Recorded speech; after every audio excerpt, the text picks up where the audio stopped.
Let the show begin!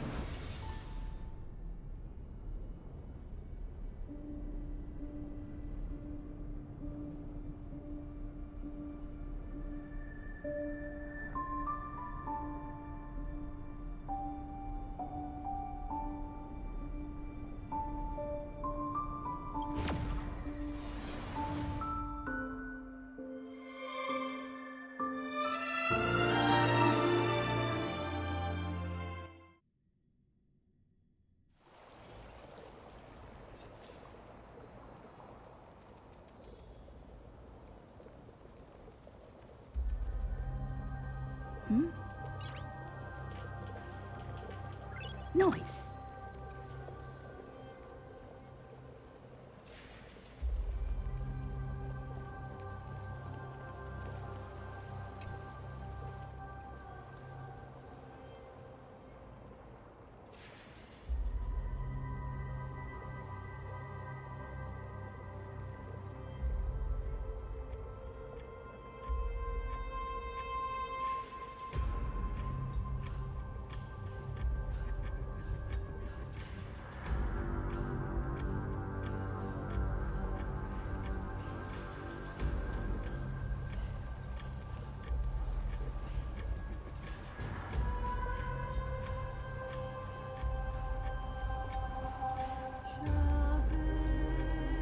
Go back whence you came.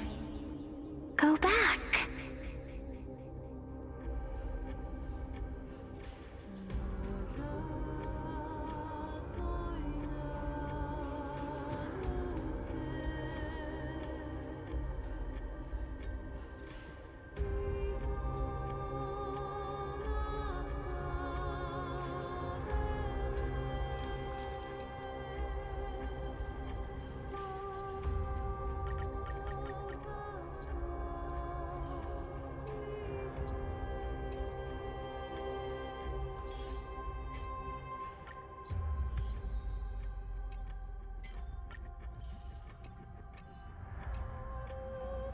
Ahead lies the realm of the dead.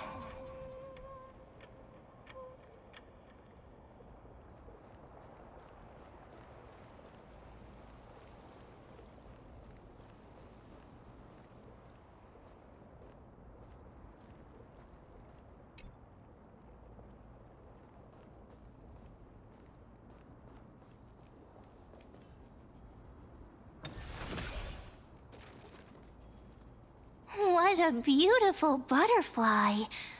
Is it talking to us? This is a eulogistic butterfly. They are found in places where many have met their demise. In Idonia, some think of them as manifestations of Thanatos' benevolence. By turning the lingering obsessions of the deceased into these creatures, it is as if the Titan has made life into a specimen. Others think of them as Thanatos' messengers that guide the departed to the nether realm. The second theory sounds more believable. After all, the things they're saying are rather, direct. Perhaps. But the fact that we're able to hear their whispers proves that we're fast approaching the realm of the dead.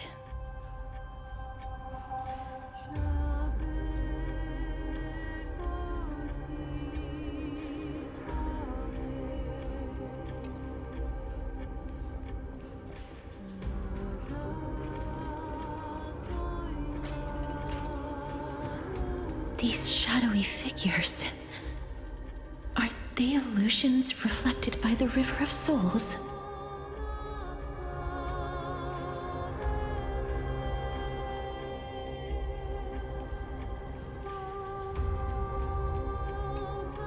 Mommy told us to go ahead first, but she's still not here yet. 1, 2, 3. I don't even know how many days have passed since then. Perhaps Mommy will be back once you finish counting the days on all 10 fingers. 1, 2, 3. It's been much longer than 10 days since we left Mommy. Strange. For reflections in the River of Souls, they seem oddly animated.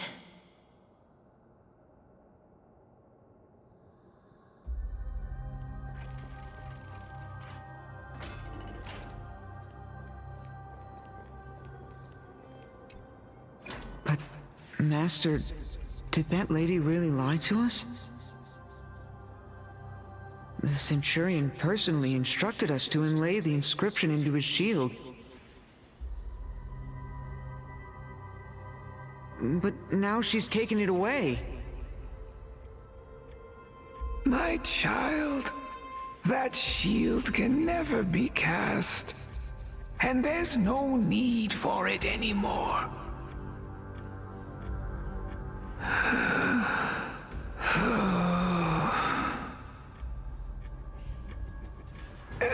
Come, child. What is the name of that Centurion again? Actually, never mind. Forget I said that. I'll wait with you for her to come back. When that happens, you'll be able to keep making shields. Don't be afraid, pal. Let's open our eyes wide, together. Let the show begin!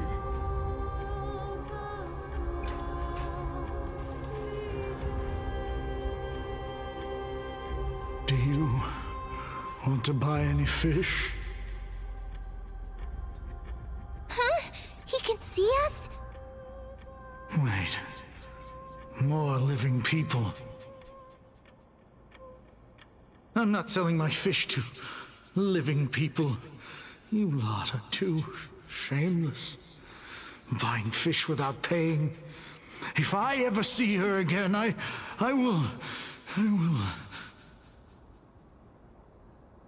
Could it be that you're all dead souls that never achieved rest?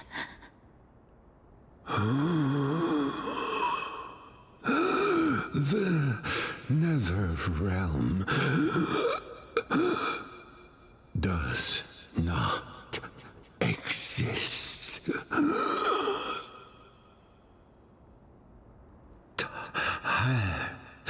Titan rejects you. Me.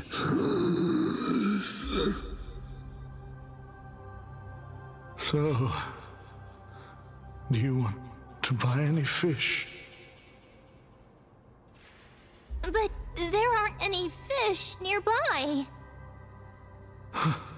Other fish gone. The people are gone too. I can only keep selling fish. So, do you want to buy any fish?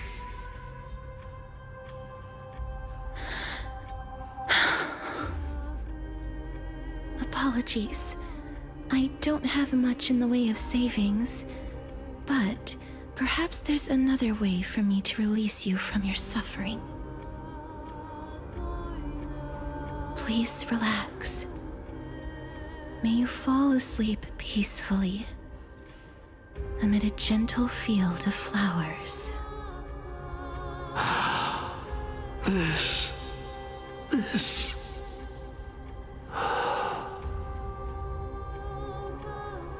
I knew it. These people aren't illusions. They're the souls of the deceased.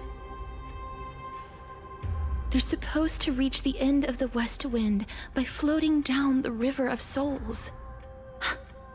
Yet, they have floundered upon the shoals of the stream, unable to move forward. Did Thanatos reject them? Or perhaps they didn't really die at all?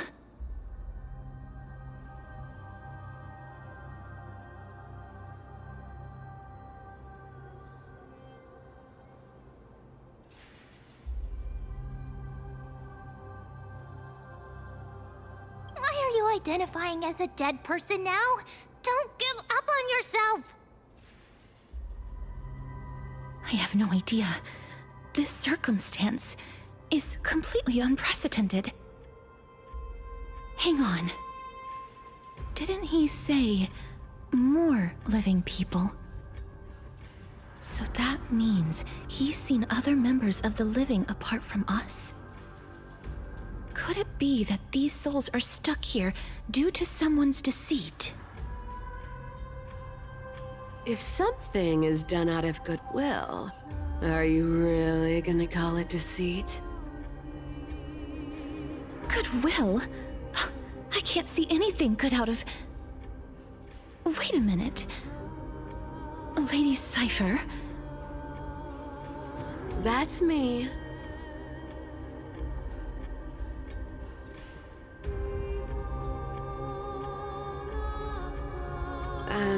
I still belong to the land of the living as of now. Thank you very much. Could it be that you are the living being that those souls met? I couldn't take their behavior anymore. So I stole some things here and made up some lies there. Just trying to give them something to look forward to, you know?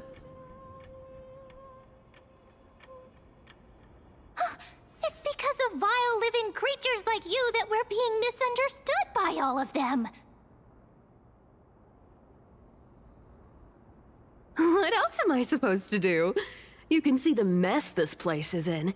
These poor souls are denied by the Netherrealm.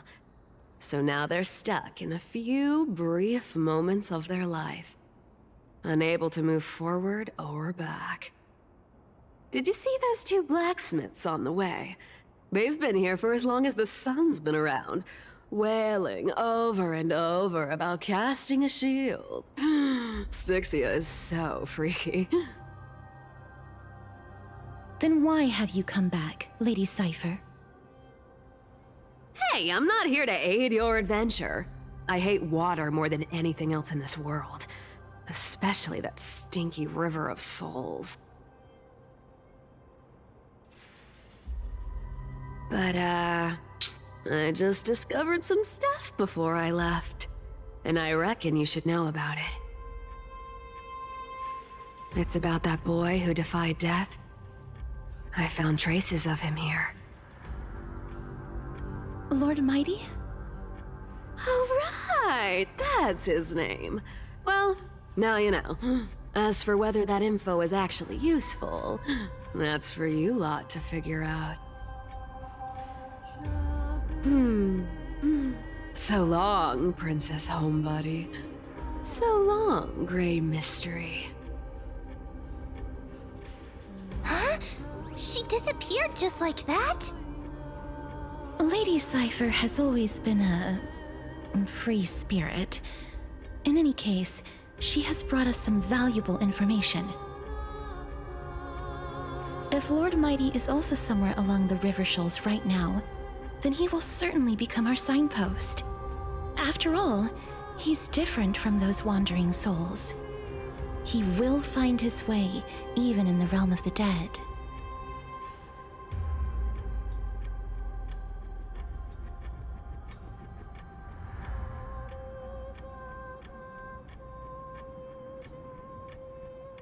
Don't worry, it's time for me to shine. Orynyx's rune of recollection is nearby. Use prayers to return the river to before it got flooded.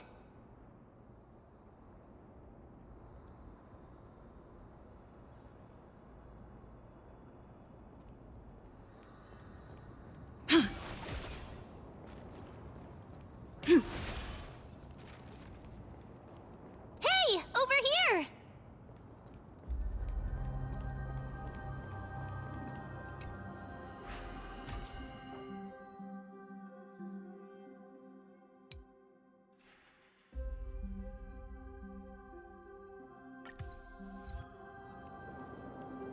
Orynyx's miracle has appeared.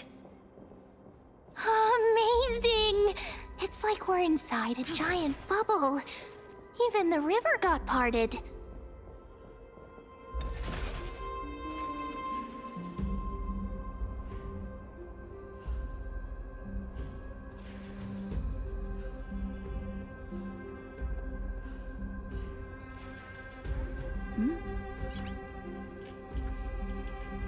Noise.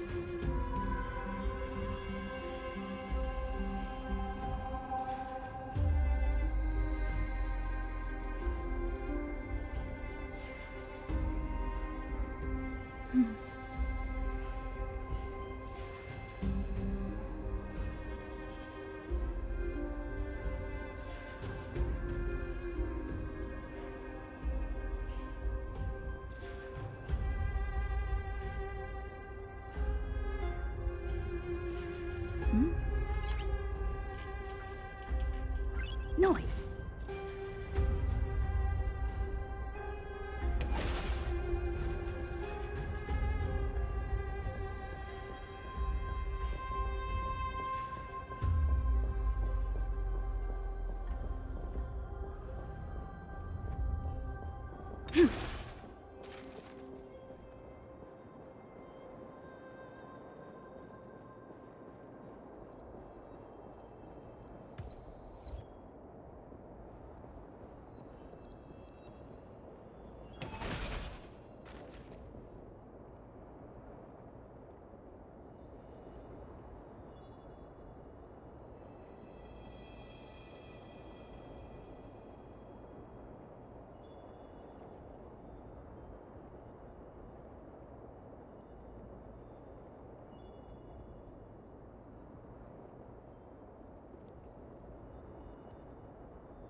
Huh.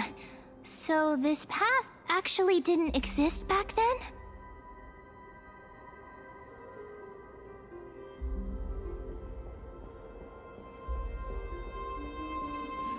There are wandering souls of the deceased here as well. We must first return to the present before we can communicate with them.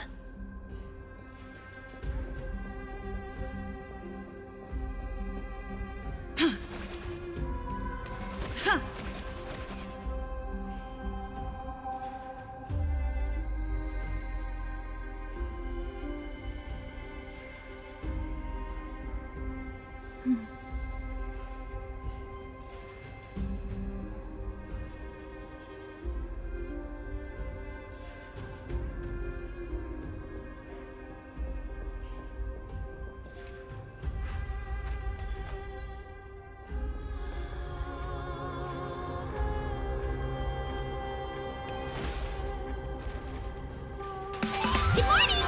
Good evening! Good sunny days! Good rainy days! Hello you! Hello me!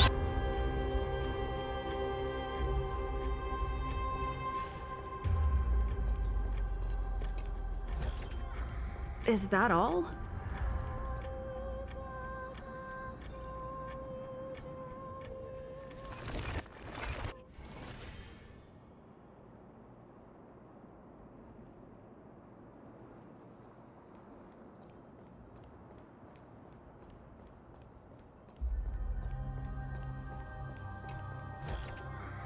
Looks good.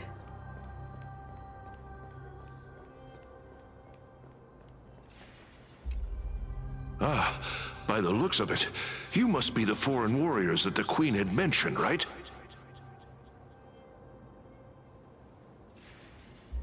Since the current campaign requires the utmost care, I wasn't able to make time to welcome all of you. Please, forgive me.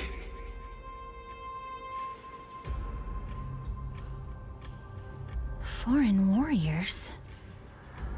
A priestess, a warrior, and a divine beast. You look identical to the blessed saviors that the Queen described.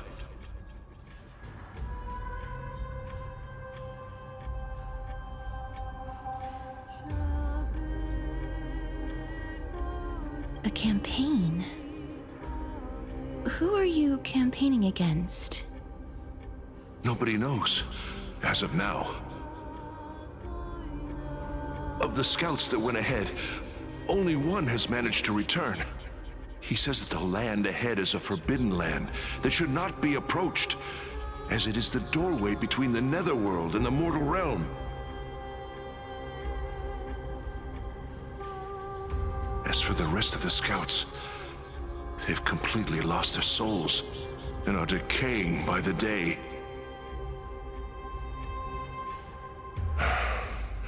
While there is still dissension within the city, the scholars agree that this calamity was so unprecedented that it needed to be given a new designation. An unprecedented calamity. Could it be death? It seems that you have indeed heard about this. Well, death is just one of the possibilities. It's too early to come to a definitive conclusion. A world that has never seen death. Looks like these people lived in the era Chrysia before the Calamity Titans descended upon the land. May I ask, where is the scout who managed to come back? So he returned to Styxia. He only had enough left in him to last no more than half a day. However, it was his intel that convinced us to rally together. He said that he witnessed the demonic specter of an evil dragon at that treacherous land. The apparition opened its giant maw and devoured everything in sight, and thus brought Styxia that thing called death. Styxia. An evil dragon that brings death. It all sounds rather familiar. Wait, wasn't this part of that fable? Sir, could I ask how the Queen and Princess are doing? The Queen?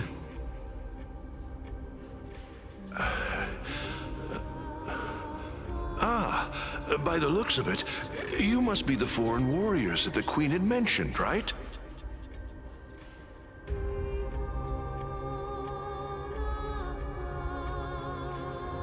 Oh, it's the same lines. Looks like he's still trapped in the moments before his death. Leave it to me. Sir, the war ended long ago. Styxia no longer exists. Styxia is no more? This cannot stand! Newcomers, hurry up and go take your positions! Oh, looks like it's difficult for this gentleman to accept reality.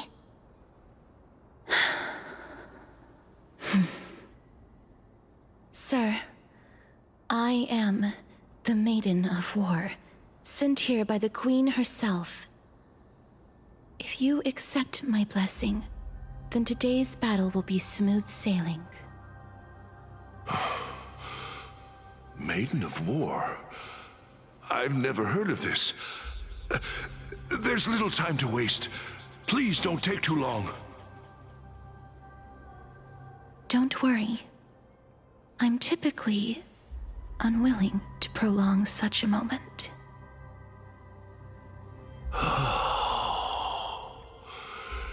Is it over? Have we won?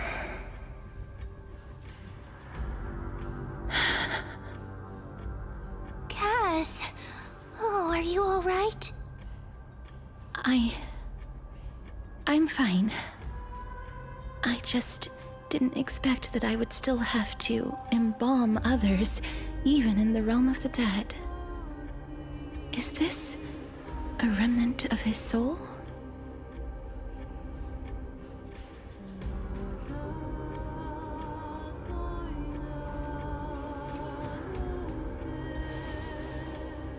Well then, why should I place my trust in you? Holy maiden from afar. Wait, this is... I don't quite understand what you're trying to say. Since the prophecy has already pronounced your name as Chrysos, heir of death, Akima ought to treat you as an esteemed guest.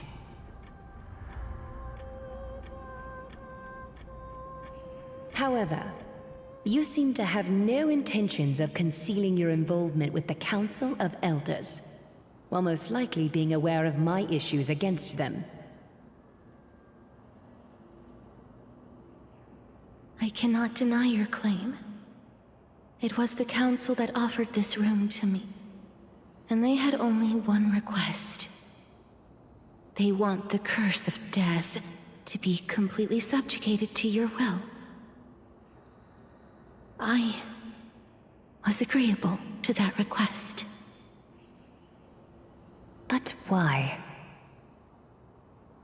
I am unable to rid myself of this innate curse. However, from this day onward, I shall use it according to your will. I will never make any superfluous moves on my own. I see. So that is how they plan to control the Flame Chase journey. They have shifted the heavy responsibility of granting death over to me.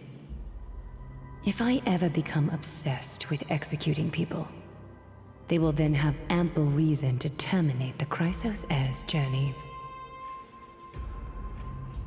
And yet, you seem to... not mind. This is quite surprising to me. That's because the fate that we were born with is a burden far heavier than that of an individual's life. I've woven many unforeseen events into the tapestry of fate. This is but one instance. Tidy up your precious garments and come with me. Akima welcomes you, Castorice.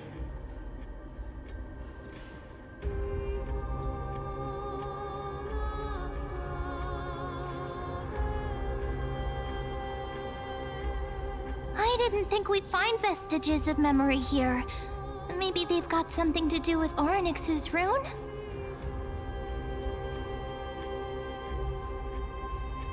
Perhaps, but I do not need a reminder from them. This memory is one that I will never forget.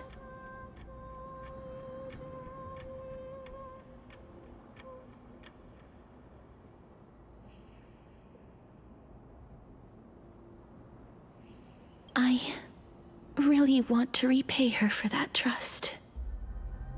But why would this memory appear right now? Is this really Orynyx's power?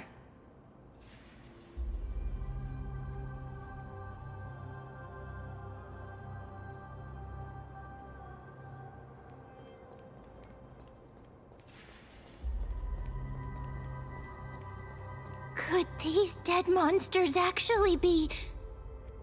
If Lady Cypher is to be believed, this could be the handiwork of Lord Mighty. He's still fighting against the Black Tide, even in the Netherrealm.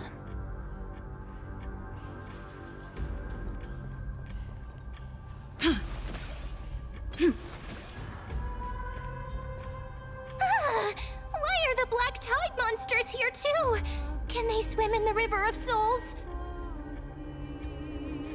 Even Thanatos wouldn't be able to accept Black Tide monsters into their realm. These traces seem to suggest that anybody who trespasses upon death will pay a heavy price. Since the realm of the dead must remain peaceful, it's imperative that we rid the place of such discordant noise.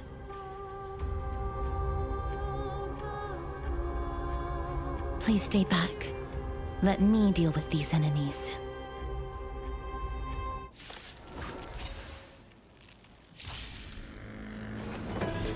Protect me! Protect me! Fiends or devils, I'll crush them all! Go, go, go! Riding the west wind, away we go! Me.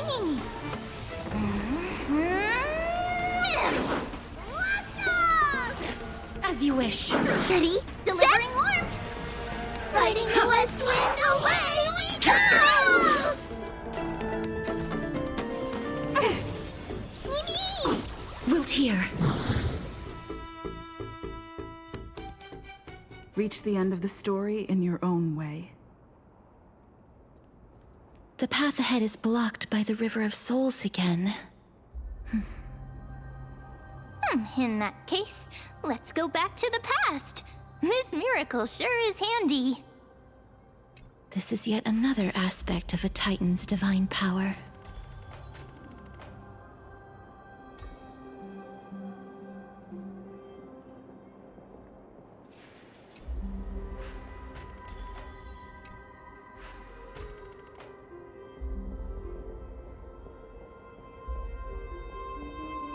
If Dan Heng was around, he'd definitely be able to raise the waters of the River of Souls into the sky.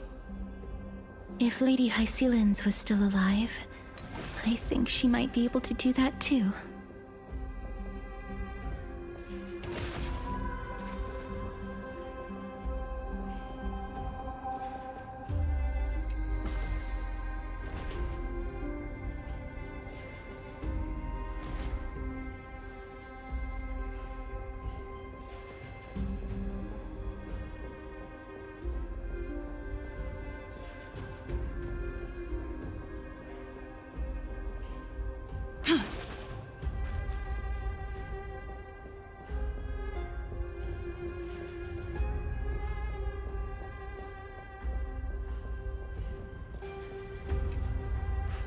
You seem to be able to discern both the past and the future.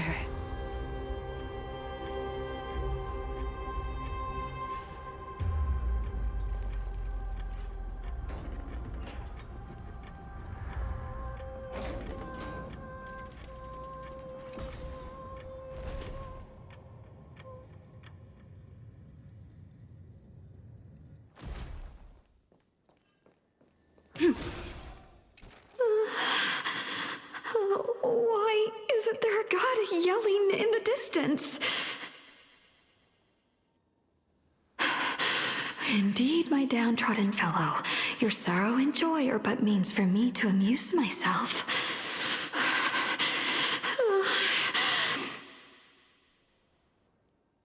I will at least derive some comfort. If all the tears that I had shed were determined by some mightier being above. It's you people.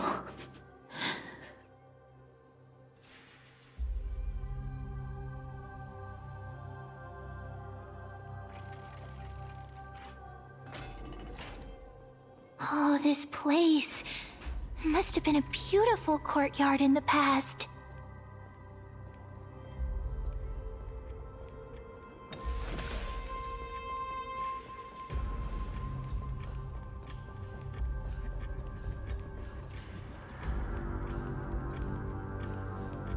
Please excuse me. I am but a scholar from a distant land who had the misfortune of falling into the River of Souls and turned into a member of the dead. Huh? This one seems to know that she's already dead. Oh, I was merely speculating, but it seems I was right. And you... I recognize you. You're the Holy Maiden of Death from Idonia, right? I'm sorry. I cannot bring you back to life. However, should you desire it, I can end your prolonged limbo. I'm well aware of that. Even if you were able to revive me, I would never choose that option.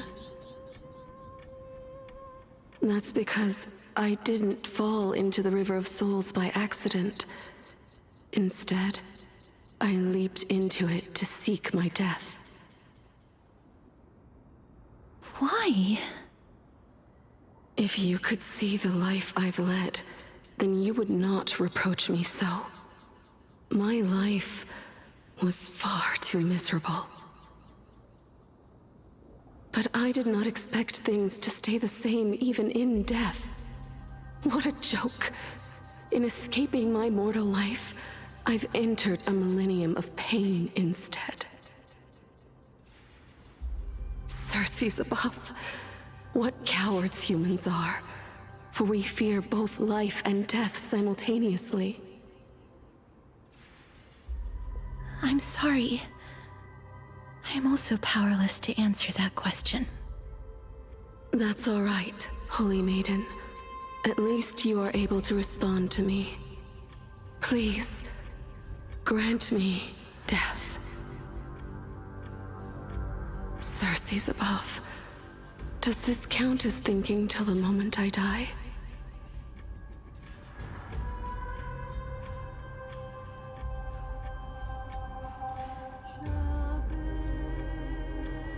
I have seen too many farewells.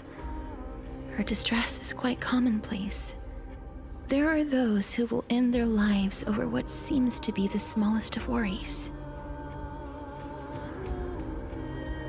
For some people, this power that I possess is a blessing rather than a curse. But I never managed to convince myself of that. Cass, are you still trying to create a world without death? Yes, because when placed under time's vast scales, there is no worry in this world that cannot be solved.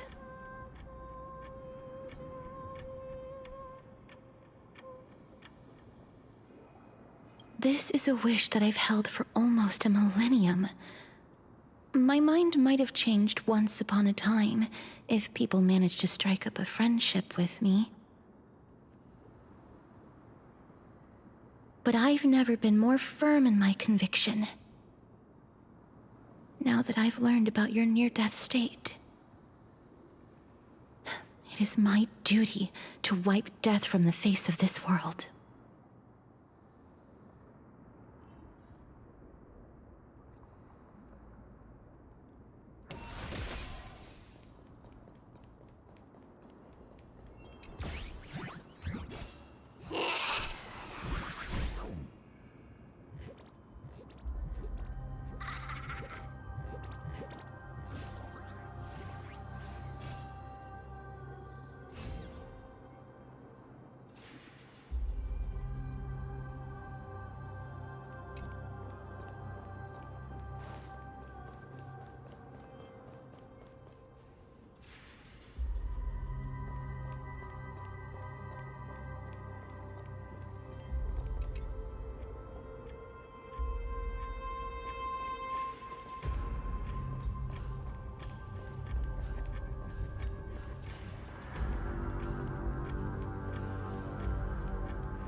Noise.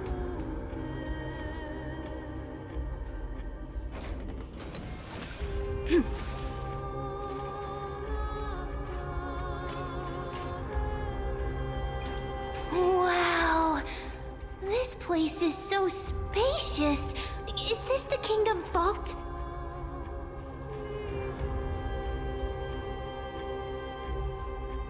That's fine and all, but we need to lay down some rules. We're not gonna return to the past to steal things.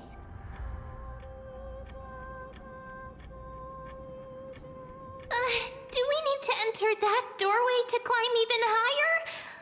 There seems to be a person. Oh, more like a soul guarding it. But how should we get up there?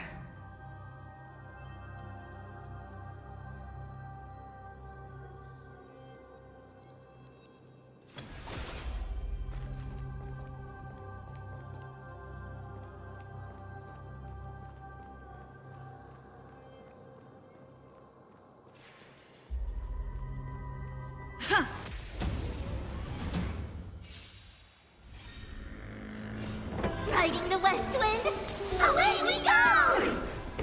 Give me strength! Wilt here.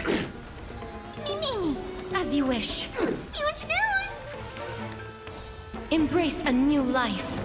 Go! Get there!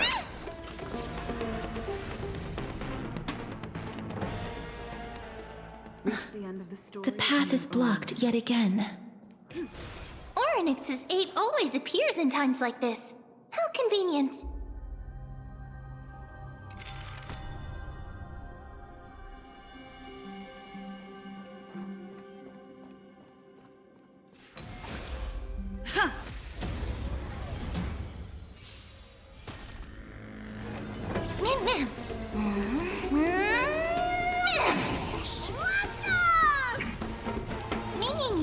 Wilt here. Protect me! Fiends or devils? I'll crush them all! Go! Riding the west wind, away we go!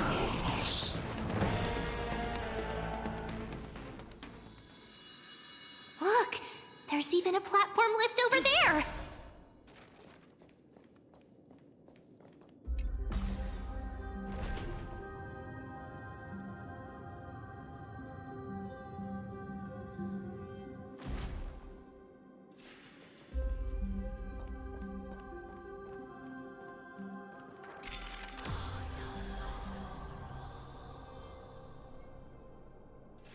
A chest of the past has been left behind, but none of its treasures remain inside.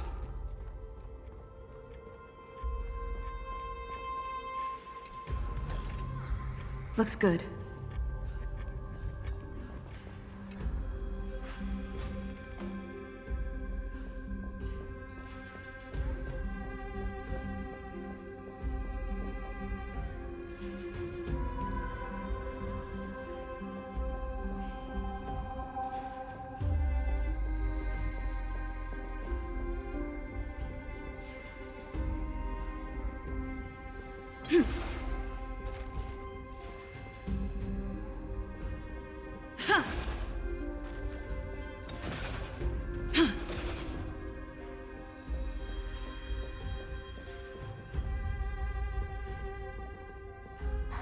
Wait, what if the miracle suddenly loses its effect? Mem, do you really want me to answer that?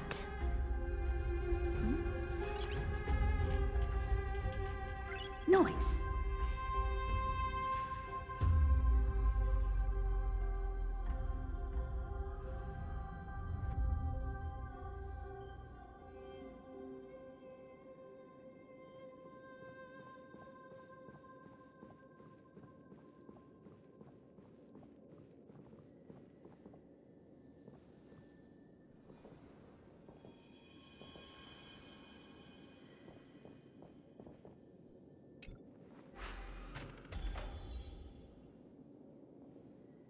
Stay back. Don't come any closer. Don't come near me. Huh? Why does he look so panicked? Did the black tide monsters frighten him? Or is he actually scared of his own extraordinary power?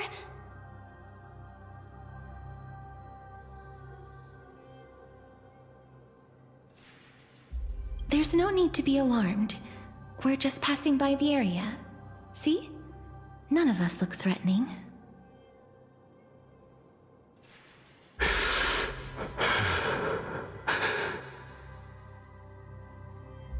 You have a point. Although... while this might once have been the royal vault, it's since been plundered empty. So please go away right this instant.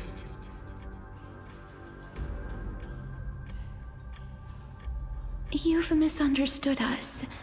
We simply heard your shouts as we were passing by, then decided to come over to find out what happened. My goodness. Did I really yell out loud? How rude of me.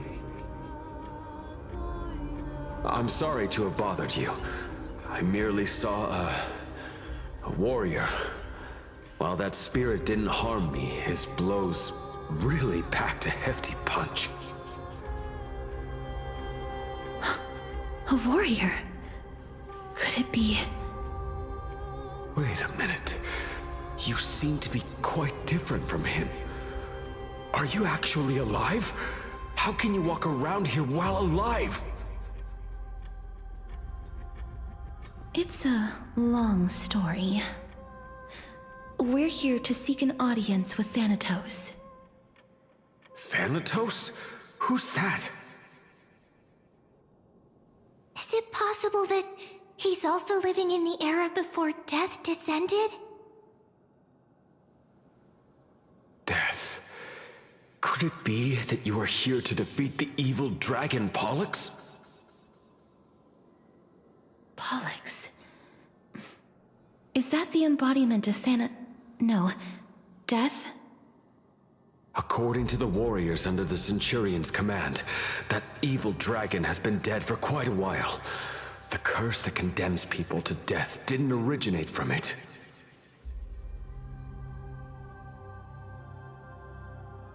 But they saw a girl within the dragon's embrace, and she is the true Reaper.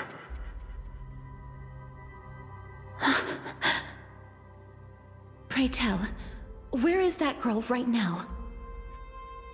I've heard that the Queen spared no effort in bringing her back to the castle. Her Majesty intends to control all of Amphorius with this unprecedented power.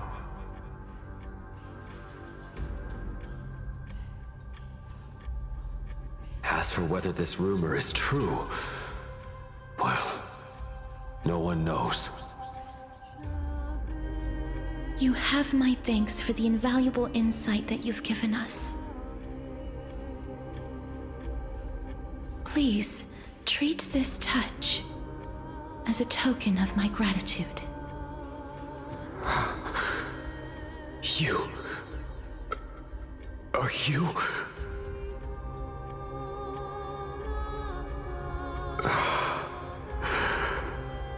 Thank you. This is his...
Then you granted him death?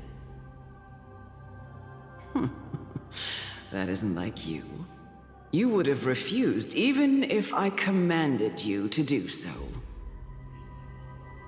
I don't know. I did it out of sympathy, believing that I wouldn't be racked with agony, but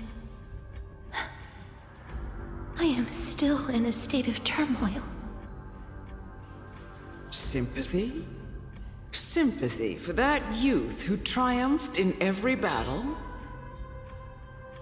That young man was favored by Talantin, who taught him a move that will defeat any mortal enemy with a single blow and emerge victorious every time.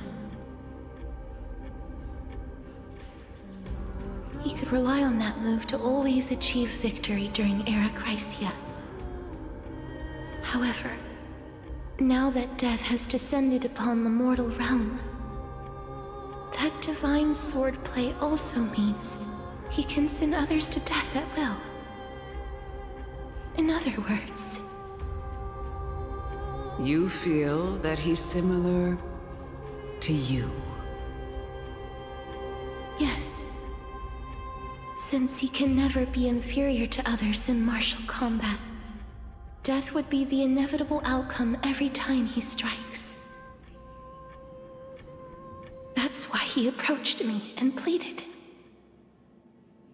Pleaded for me to put an end to all of this. You are perhaps feeling lost from making your peace with death in so abrupt a manner. I have not made peace with death. I've seen the people of Idonia stand tall and proud in the face of death. Even before the fated finale arrived, they were already content with the lives that they'd lived. They had such proud expressions. Expressions that made me believe death would be an insult to these mortals if the concept is truly a power that a god had carelessly cast down upon the world. Perhaps death's authority was never meant to exist in this world.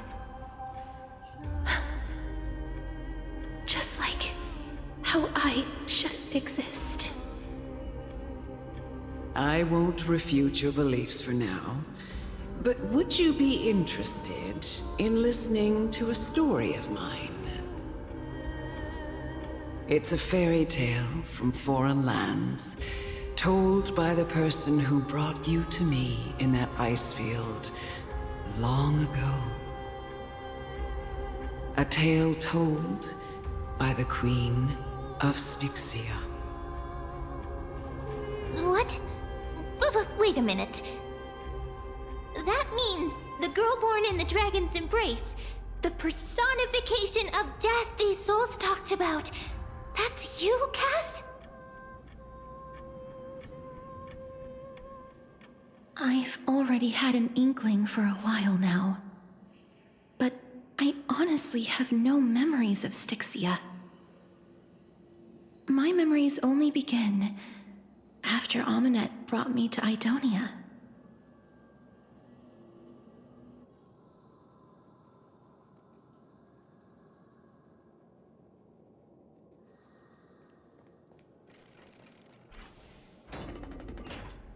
Don't look back. Keep moving forward. Always. It's yet another eulogistic butterfly. Are we getting closer to the Netherrealm?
this?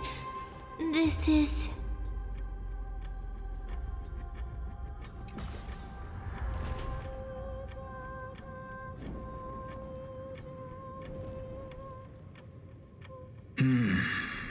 Living ones?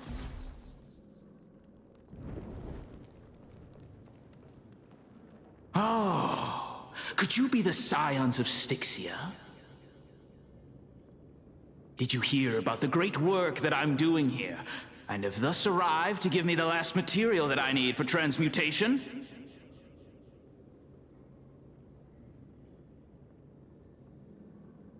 Great work? Have you heard of the great name of Pollux, perchance?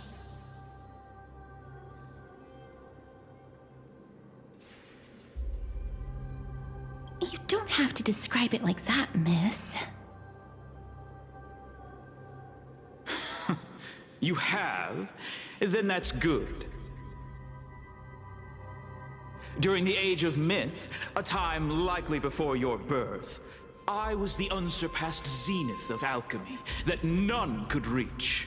On the shoals of the River of Souls, I shall make Pollux soar again and bring death back to the world. But didn't that dragon already bring death to the world? Oh, looks like you don't know the whole picture. While it's true that the missing girl can grant death to mortals, Pollux, the one who delivered her onto this world, makes it so that humankind cannot die.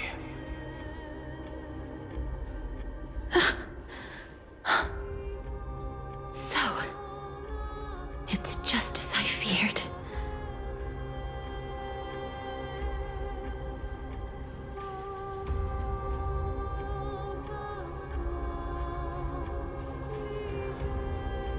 This is my guess. The deceased are supposed to drift down the River of Souls until they reach the end of the West Winds. But this River of Souls was blocked by Pollux's fall. That's right. That's why it's imperative that I bring the dragon back to the mortal realm and make it soar the skies again. I have long since prepared my alchemical matrix in the tower, although I am still missing the most crucial material of all. That final ingredient, the final sacrifice, is none other than the girl who lives out her days with death. Huh? What's going on? You didn't touch him, did you? I know that I am no longer capable of carrying out that task. Take this, all of you, and please fulfill that great undertaking on my behalf. This... We had been inebriated in Fagusa's feast for too long before we began to seek divine bestowed death, so that we could be freed from the whims of fate. However, that brought doom upon us. Instead of summoning a supreme god, we encountered a monster that cut off the River of Souls. That detestable dragon Pollux denied all the dead from the gates of the Nether Realm.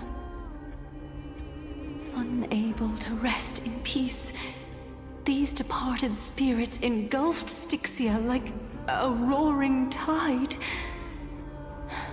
As a result, my city and its people no longer exist. That child is the only person whom I managed to save.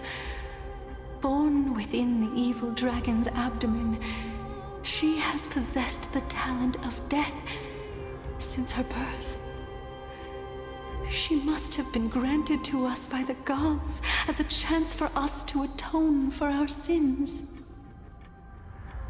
Please, you must nurture her to adulthood and prevent her from experiencing all of the suffering that we went through. I promise that I will care for her as a mother, that I will protect her from the evils of death. By Fagusa above, thank you for your kindness. As her mother, please bless this child with a name before I am swept away by the River of Souls.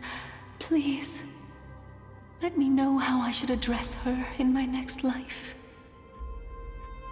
Oh. Like how a transient raven butterfly, a fleeting papilio castor, perches on the twig of death. Castorice. That shall be her name. That's where my name comes from?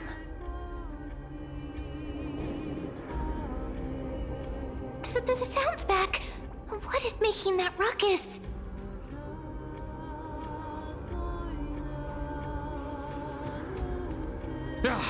Living ones, don't waste your time bickering. The Netherrealm's wrath is falling upon you.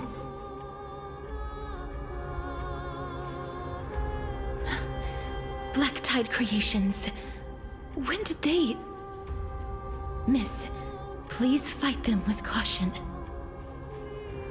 Be careful not to suffer the same fate as those Black Tide creatures!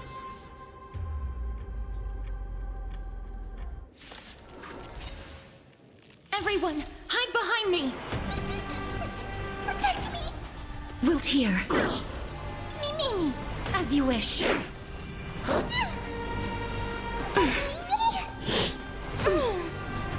Embrace a new life. Go! Delivering warmth!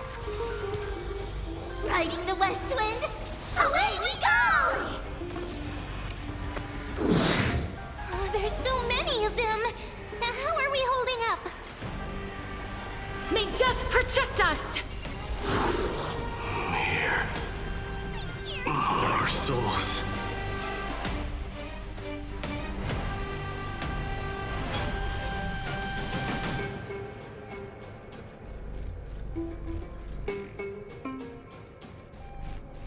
Fool!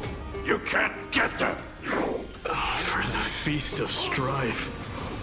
Upon their triumphant return.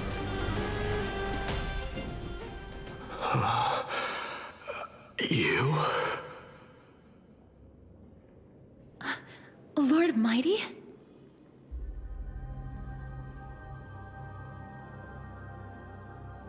Lord Mighty, you've been through some tough battles once again. That black tide is endless. My death is only temporary. I will find my path of return and go back to the world of the living and continue my protection. Lord Mighty, I have always wanted to... Why does death reject you? I'm the one resisting it. I must resist the temptation to go with the flow. I'll go against the current and kill my way out of this cursed nether realm. That is my destiny.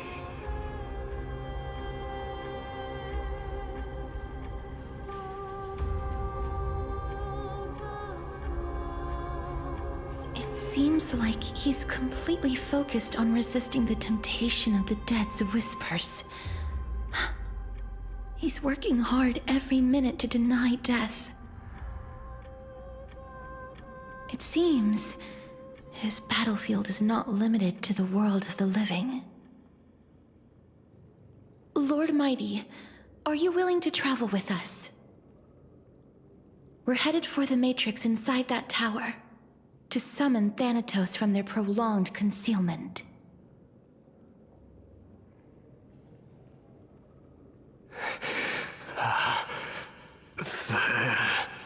Thanatos. Challenge. Death. That's right. If we can work together and defeat them, you won't have to be troubled by the curse of immortality any longer.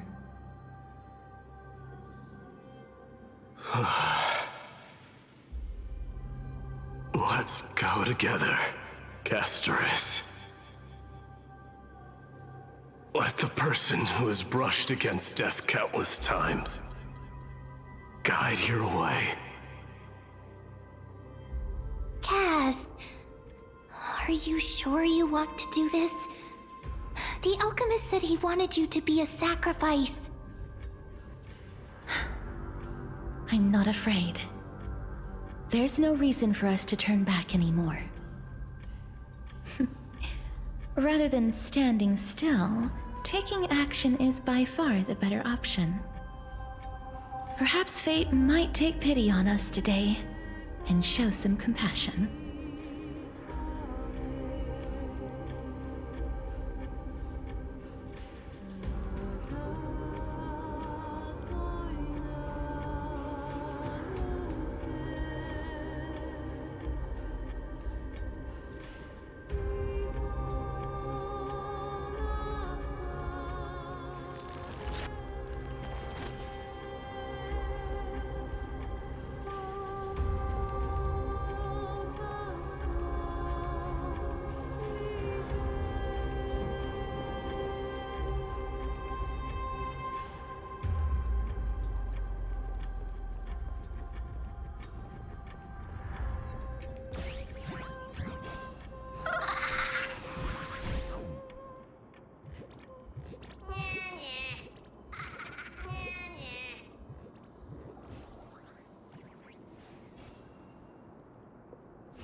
I want to make some.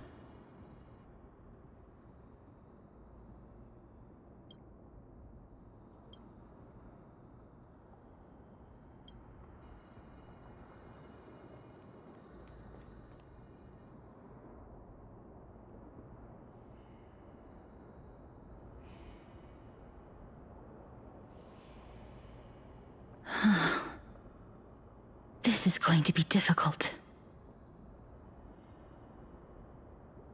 I'm familiar with this kind of mechanism. But I've never repaired broken chains.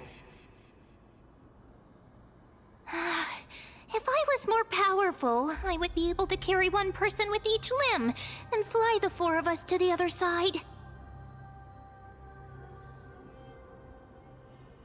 The Rune of Recollection is here, but I can't find the miracle orb anywhere. So weird. Oh, could it be in that collapsed tower in the distance?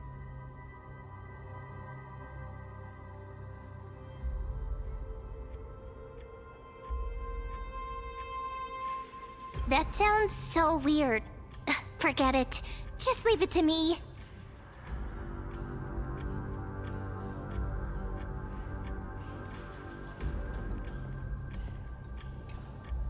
Just shout for me when you need my help! Got it! Just leave it to me!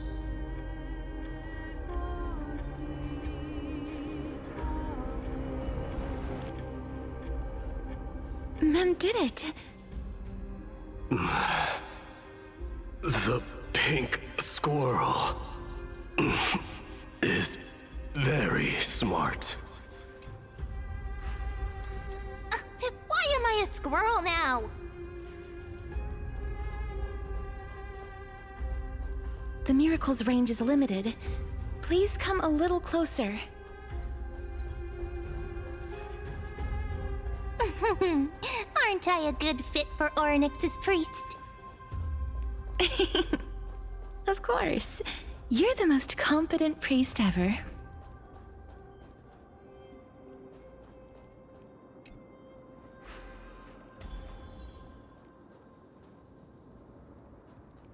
The alchemical matrix should be behind this door.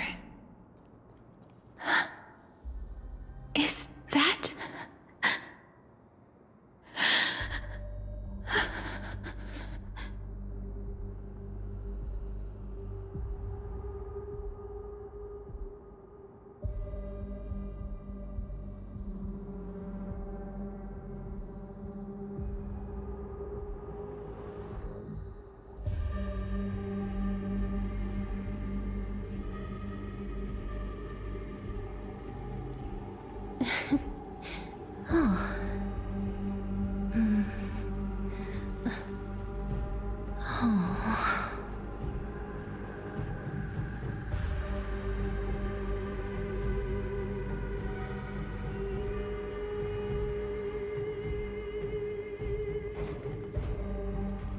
Wow, there are so many of you!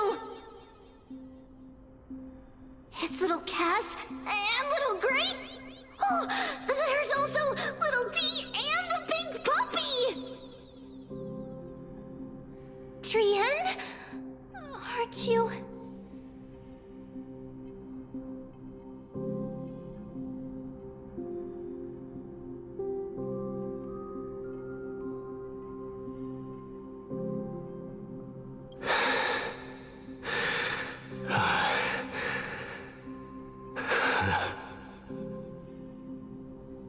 This is the first time I've encountered a deceased friend while going upstream in the River of Souls.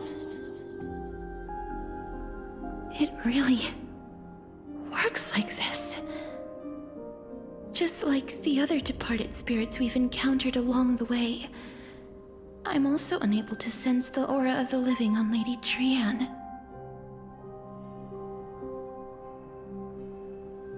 Yup, you're right. Trian already knows that she'll not be able to return to everyone's side. But Trian believed that little Cass would eventually return to the Netherrealm. So, Trian has been standing here, at this spot closest to the world of the living, and waiting for little Cass.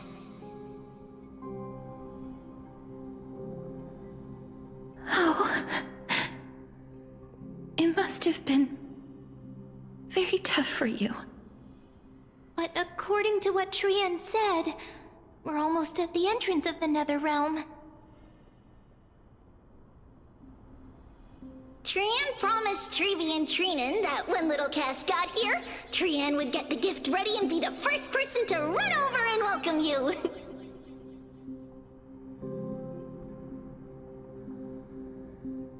So, little Cass, don't cry. Please, accept this.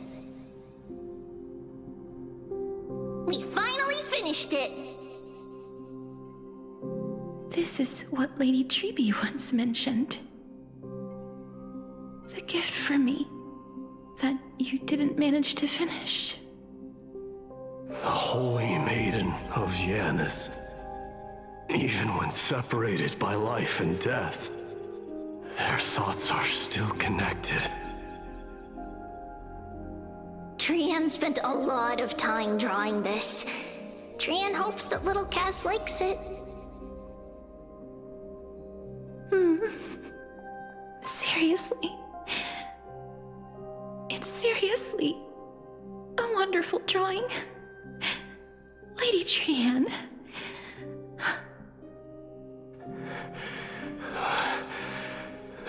This is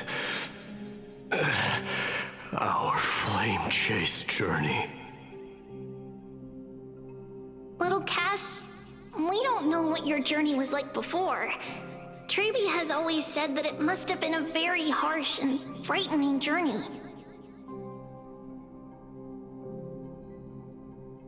But little Cass no longer has anything to fear now, because everyone is here with you in this flame chase journey!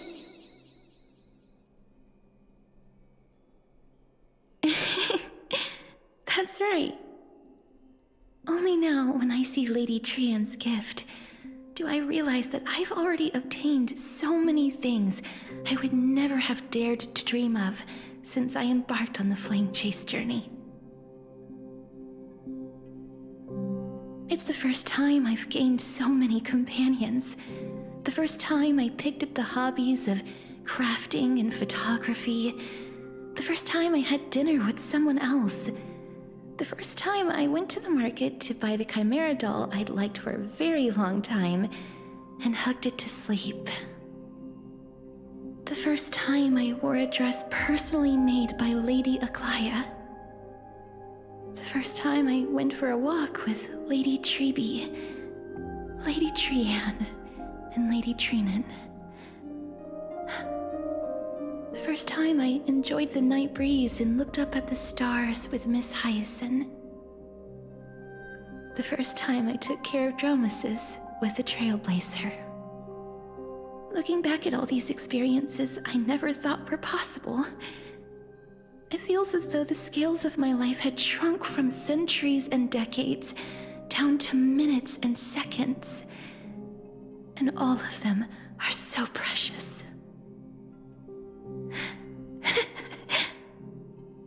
I took countless photos in the past, but they're all black and white landscapes. I don't have a single one with friends. If I had known, I would have taken more pictures.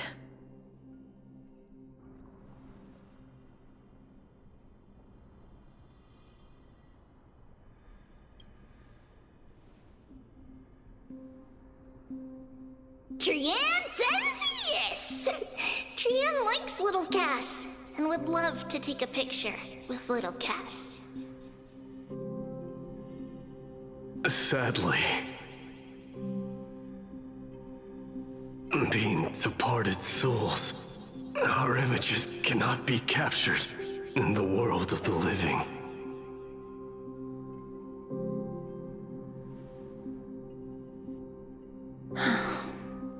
I thought so too. What? Are we seriously going to leave any room for regret?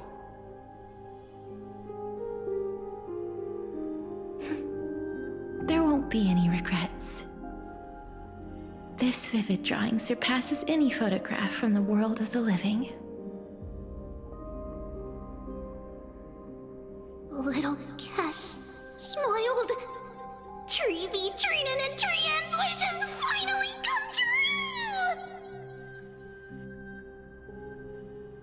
remember you once said that fate is not the flowers that bloom at the end of the road, but where people tread beyond the gate.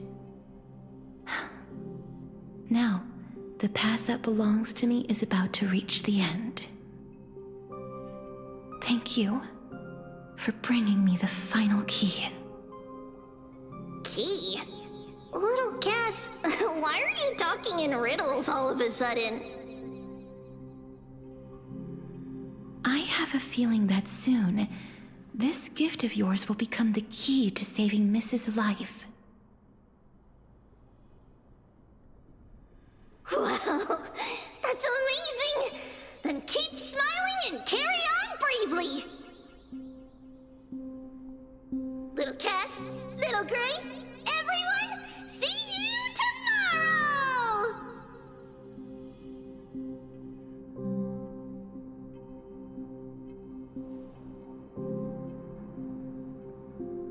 Lady Trian. The aura of this place. We have indeed reached the end of the stream of souls. If I go any further, I might lose myself. I must leave now, for the black tide still wreaks havoc in the realm of the living.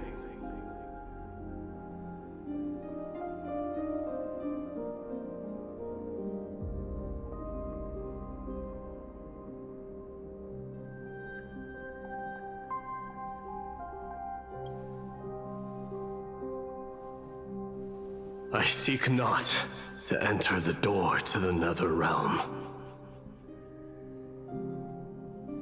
Castorice, will you fulfill your duty for the flame chase?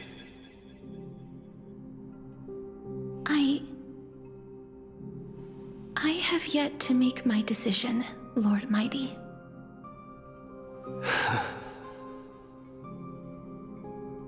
No matter. Make the choice your heart desires. Even if it takes 1,000 years of waiting. I will continue to fight till I die. Then rise from death. Till the miracle descends.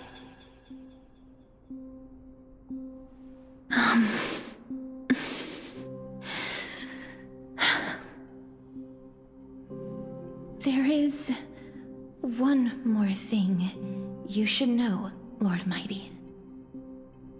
What is it? Professor Anaxa may have deduced the principles behind the Era Nova. You and I may be reincarnated as strife and death in the next cycle, becoming calamities wreaking havoc upon the world. I see.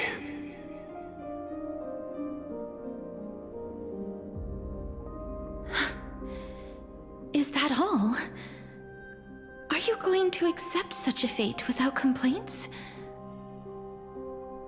Do you have a strategy to shatter the shackles of our fate? I haven't found it yet. Perhaps I never will. Then, cease wasting your thoughts on futile matters. Control what little you can. And when fate's inescapable grasp comes, resist it with the strength of your mighty will.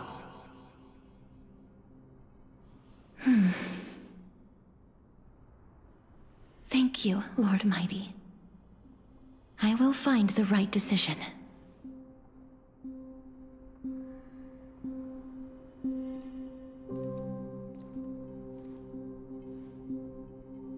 In the name of strife, may you meet a fitting end.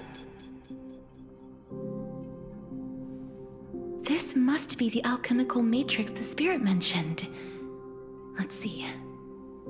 We need to insert Aquila's sky, Giorios's earth, Kephales's fire, Fagusa's ocean, and Nestia's love. It seems our sweet Princess Homebody has made up her mind. In that case, seamstress, I suppose I no longer need to deliver your message. My time is rather precious after all.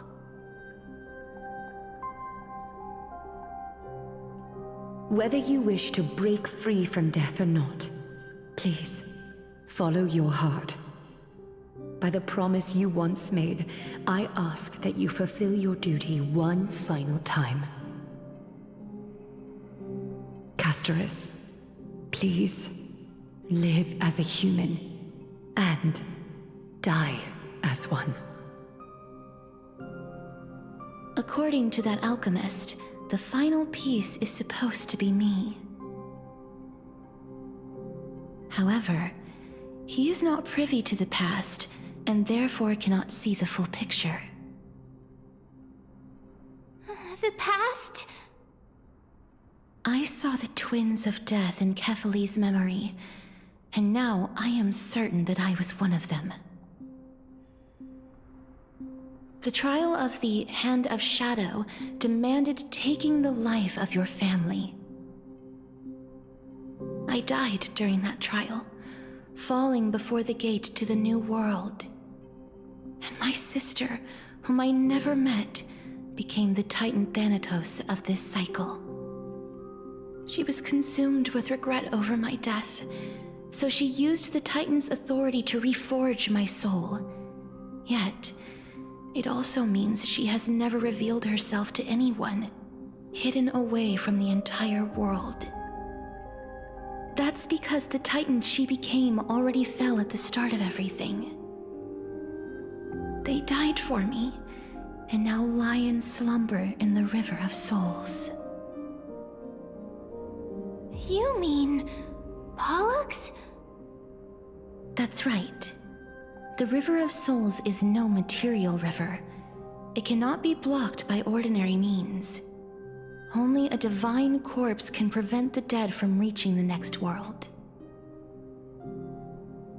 And that's why we have to awaken Pollux from death before we can retrieve the core flame of death.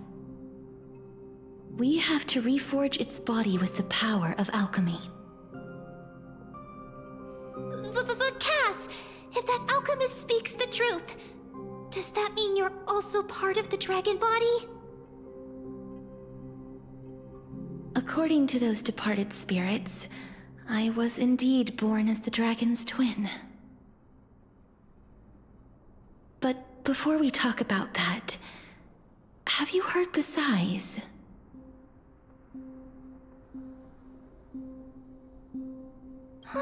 I heard them too. So what are those? I think it's probably the sign of Pollux's wish being fulfilled. They must have realized how heavy a price they'd need to pay when they used their divine authority to resurrect a dead woman. That's why they exerted every ounce of their strength to send me to Styxia, a city that called for death, a land where none is hostile to death. They never saw their wish fulfilled and fell so prematurely, all because they wanted to give me a new life.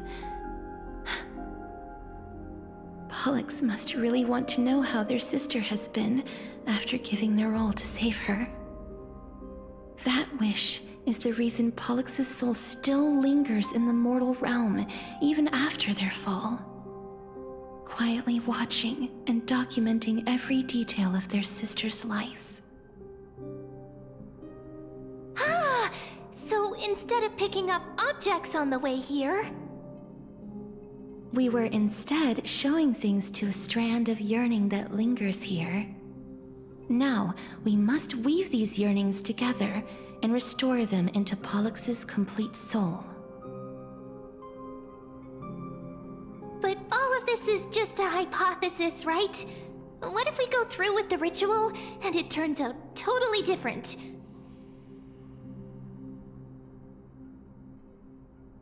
That's fine. As Professor Anaxa often reminds us, such is the nature of alchemy. The true outcome can only be known once the process is complete. This is why alchemy is also known as the miracle of creation. Now, the puzzle of Pollux's yearnings is nearly complete, with only one final piece remaining. I shall reveal what they have been yearning to know in the alchemical matrix. I will show them my whole life since I left Styxia. Lady Trianne has already drawn a picture of my entire life, and it is now in my hands.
Oh.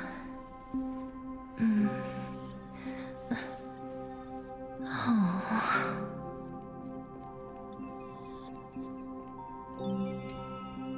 Then, let the ritual begin.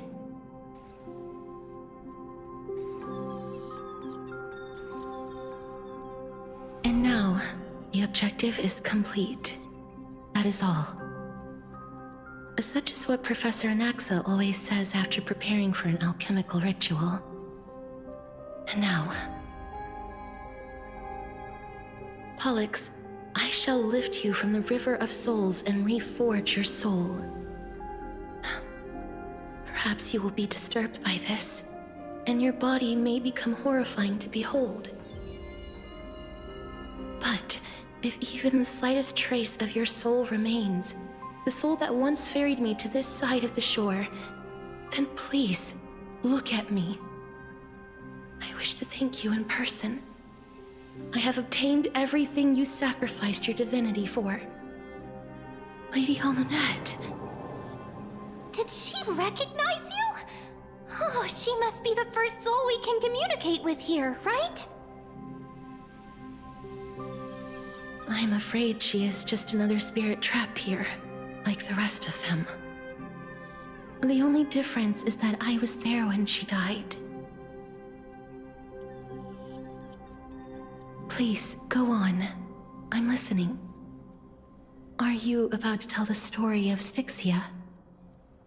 Yes. You're just as smart as I imagined, but... never mind. Now's not the time. There's no need to worry, Elder. Take a look around you. You're already at the resting place of the dead. The world of the dead. But how? I understand that you chose to remain silent about the story to protect Castorice, the girl who coexists with death. But you no longer need to hide that story. I can assure you that you have protected that girl's life well. Oh. Well, in that case, let me begin. Styxia, the pearl of the ocean, plagued by unwarranted calamity and ravaged by death in the fairy tale. It was the first city-state to shift their faith towards death, even before Idonia did. From where you stand now, I suppose that's a bit hard to believe. Right? Indeed. I cannot imagine that those from the era Chrysia, blessed with eternal life, could ever yearn for death.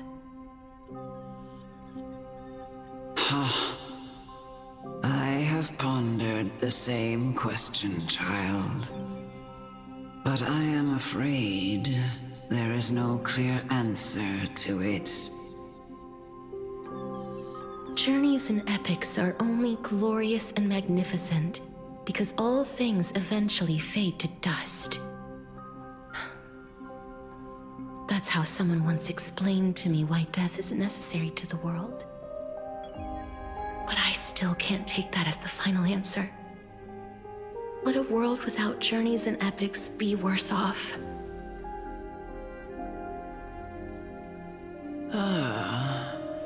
I take it the one who spoke this line was a general, or perhaps a warrior. I, however, did find some inspiration in these words. Would you like to hear my thoughts, Castorice? Please enlighten me, Lady Amunet. Though I have already made up my mind on how to handle the authority and core flame of death. Your words might truly guide me toward the path forward. You and I are neither warriors nor generals. Therefore, journeys and epics cannot truly resonate with us. But what if I reframe it like this? What if love is not a trait bestowed upon mortals by Nestia, but a blessing from death? Love. No one ever invented the word cherish in the era when life was eternal.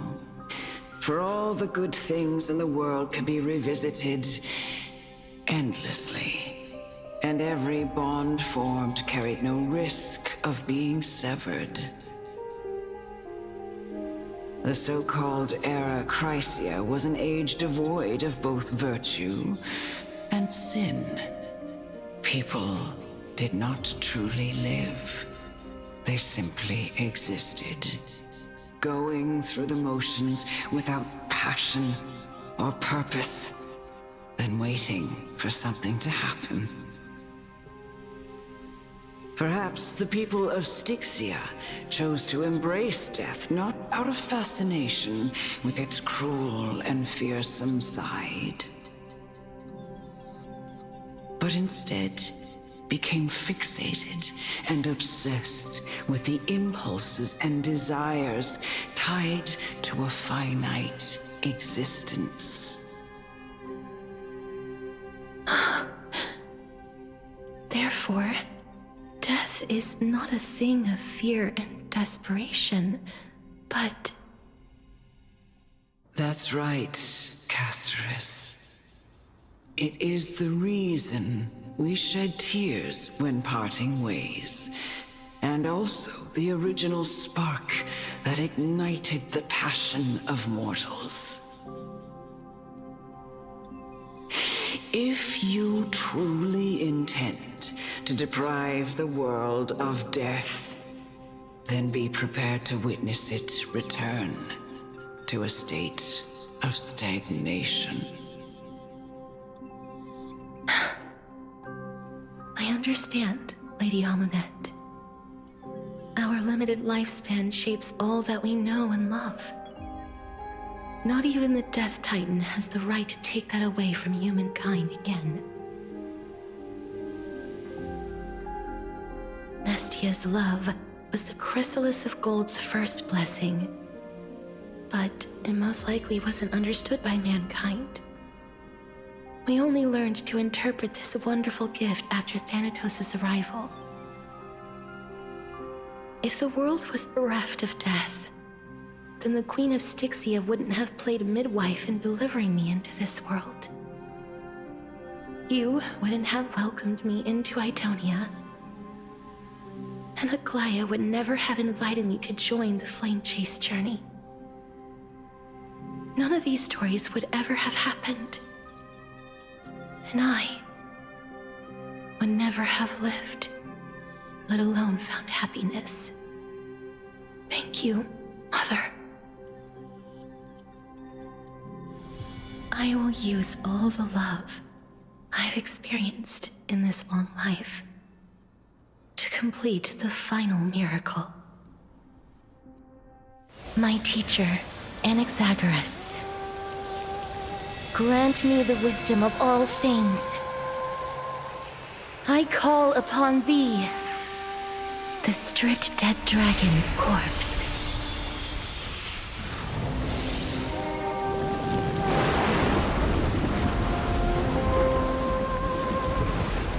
Rises from the earth, falls from the sky. As above, so below. This is the greatest power of all powers. Unstoppable in this world.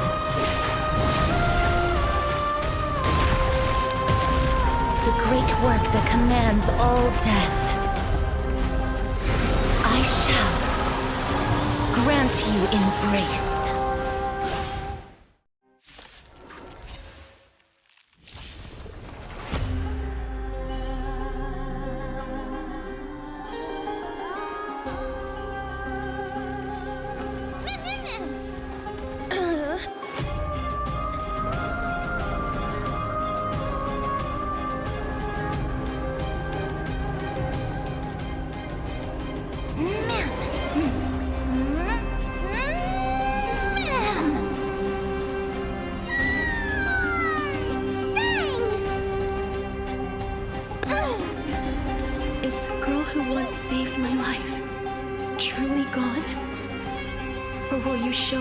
Again, once we eradicate this hatred and regret.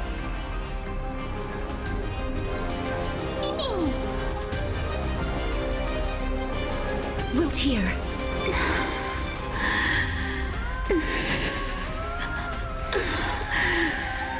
And I know you're anxious. Shh. Don't be afraid. Protect me! We like you. Fiends or devils, I'll crush them all!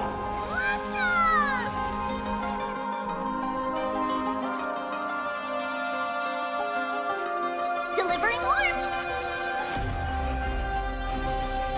It's coming! Riding the west wind, away we go! Many, many!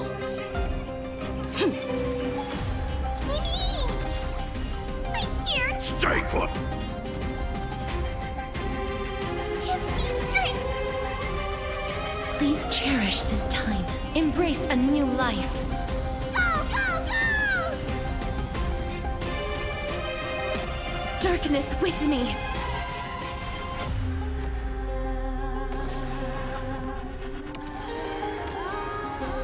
There's no more need to weep in grief. I will grant you peace.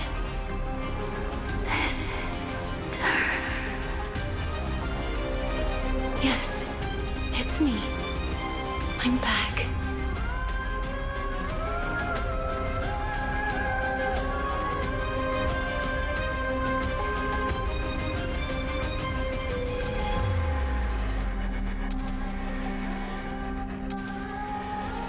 May death protect us!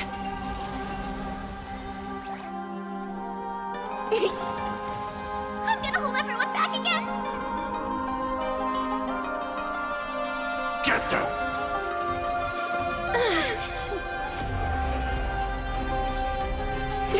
Be careful. They may be moving by instinct, but there is fury welling up within them.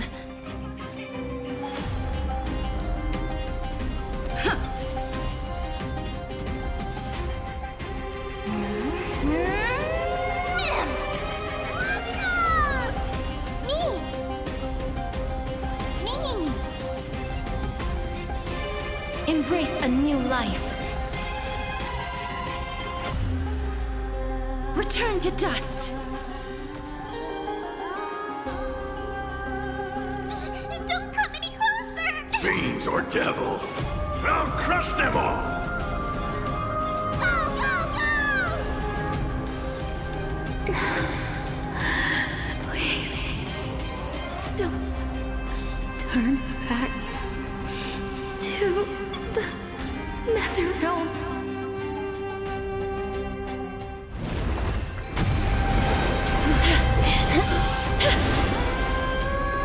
Oh, death. Sleep in peace.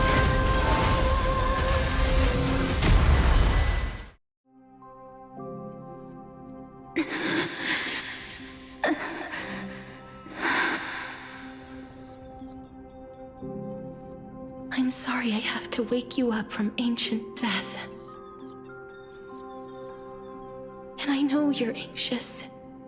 Shh. Don't be afraid.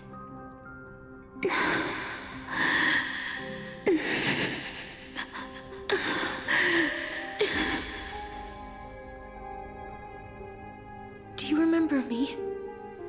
I'm the girl you once carried across the Sea of Souls. I'm sorry I wasn't able to remember you, but with the help of many people, I was finally able to pick up these broken fragments of my past.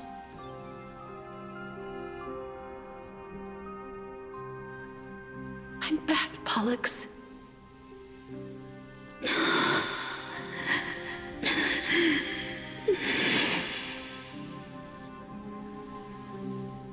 I know this might not be what you wanted.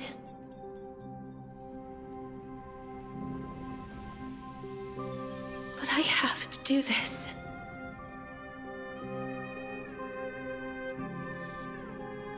So please, carry me across the Sea of Souls again and return me to the Netherrealm, just like you did in the past.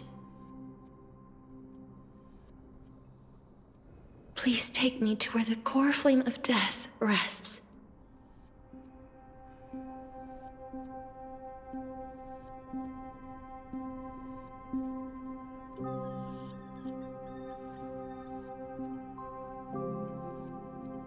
I'll be going now.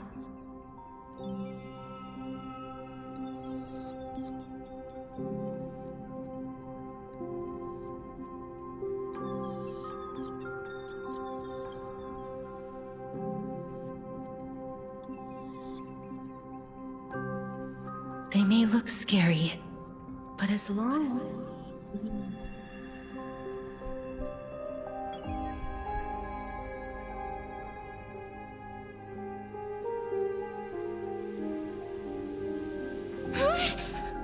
What's wrong?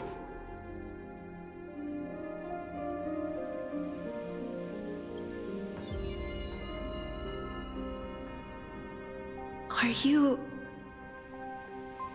What's wrong with her? Her time is almost up.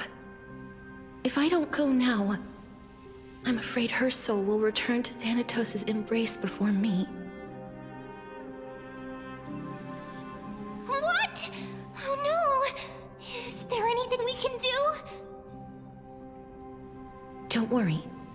I promised I would ask Thanatos for the Trailblazers' right to roam the Earth again.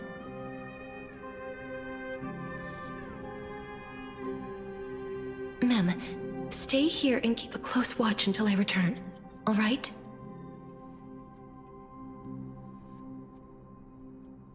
Alright. I'm the best at taking care of others. Go on, Cass. Make sure not to leave yourself with any regrets.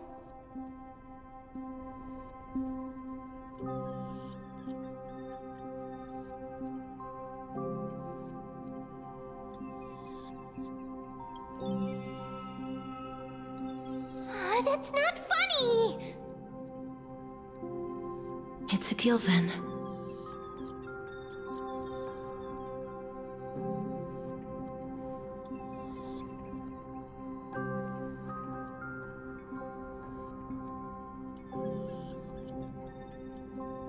Please.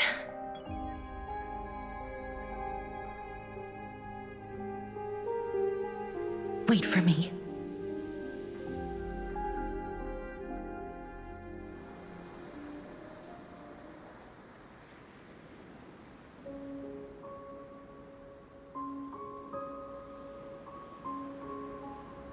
After all that, you still ended up back here.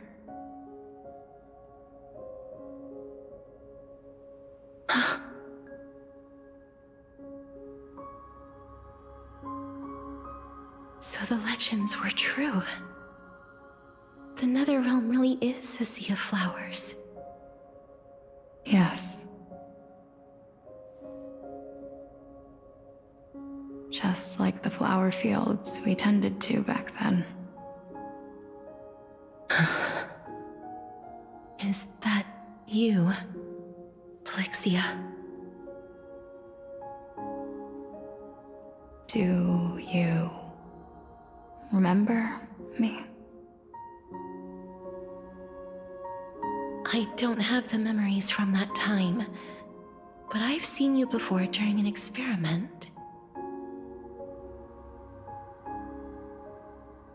I see. Call me Thanatos, then. It'll be easier. However, since you recognize the name, you must already know everything about Thanatos, right? Yes. I'm here to reforge the order of life and death in Amphorius.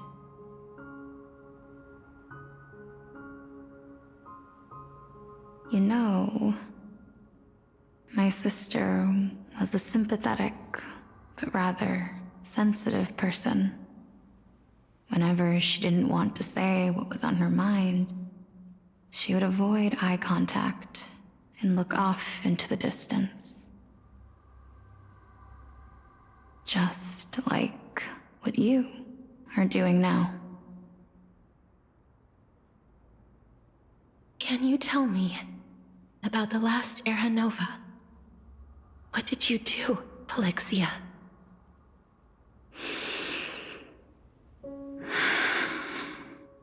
Where should I begin? I suppose we can start from the beginning. A long, long time ago, there were a pair of like-minded twins. As foretold in the prophecy, they were chosen to be successors to the god of death. But fate was cruel.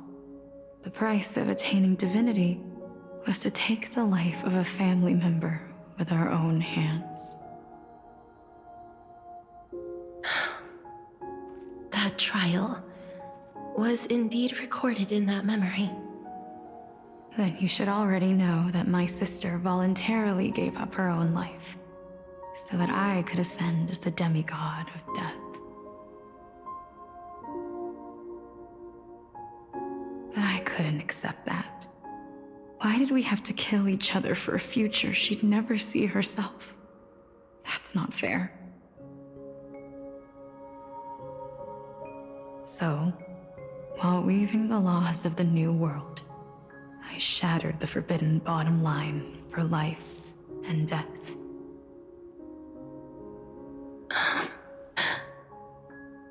I reshaped my sister's soul and took the form of the great dragon Pollux to carry her up the River of Souls and back into the mortal realm.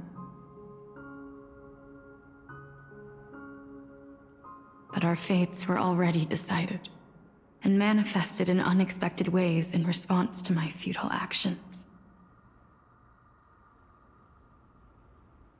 Aging is an unbreakable law of nature laid upon humankind, created at the same time as death.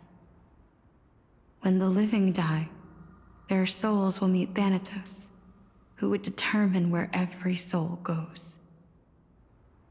If the Reaper raises their left hand, the soul is granted death and allowed to enter the Netherrealm to await reincarnation. If they raise their right hand, the soul is rejected by the Netherrealm and returned to the mortal realm to continue walking the earth. That's why the Hand of Shadow can only lay down judgment and not embrace another being.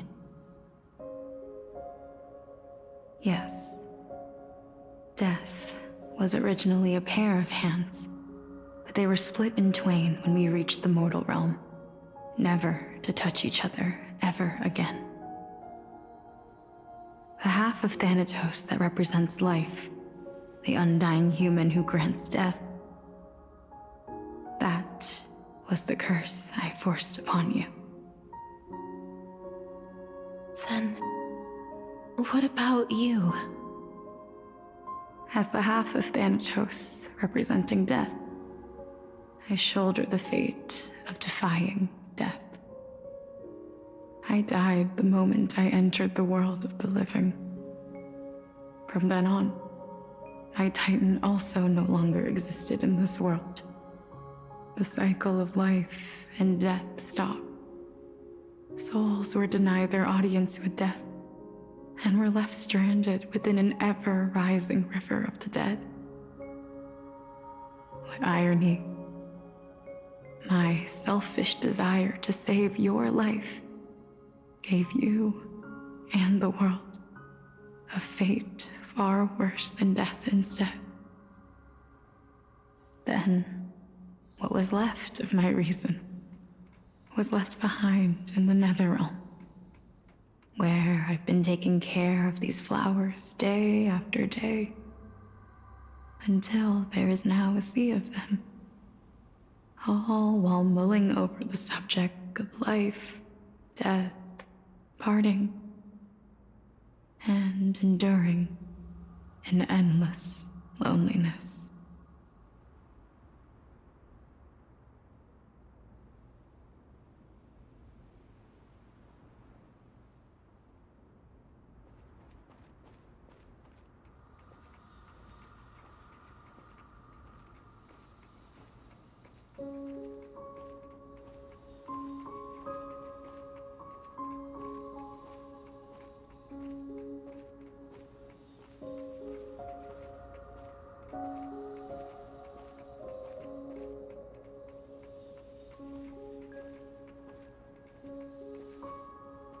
Fate is absurd indeed. Our lives were a mirrored image of one another, like a pair of hands. Even so, we arrived at the same destination. We walked different paths, yet experienced the same pain. I had hoped that maybe you would at least have a good life in this cycle. I'm sorry. I lived my life well. it didn't go to waste. As far as I'm concerned, you did nothing wrong. Even though I forced the authority of granting death to humanity upon you, a total stranger. Too many responsibilities were forced upon me in the course of this long journey. I was once lost, even upset. But I realized recently that if it weren't for your blessing, I wouldn't have understood the source of these emotions, nor would I have realized my purpose. I wouldn't have made it here to reunite with my missing half. And we wouldn't be discussing our past while sharing the same view of this landscape.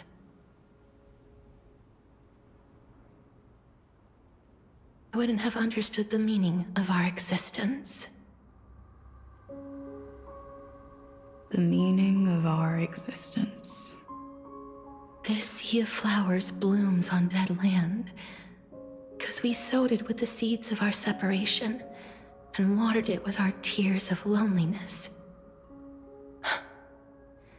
Yes, the only thing death is allowed to create are flowers that bloom from blood and tears.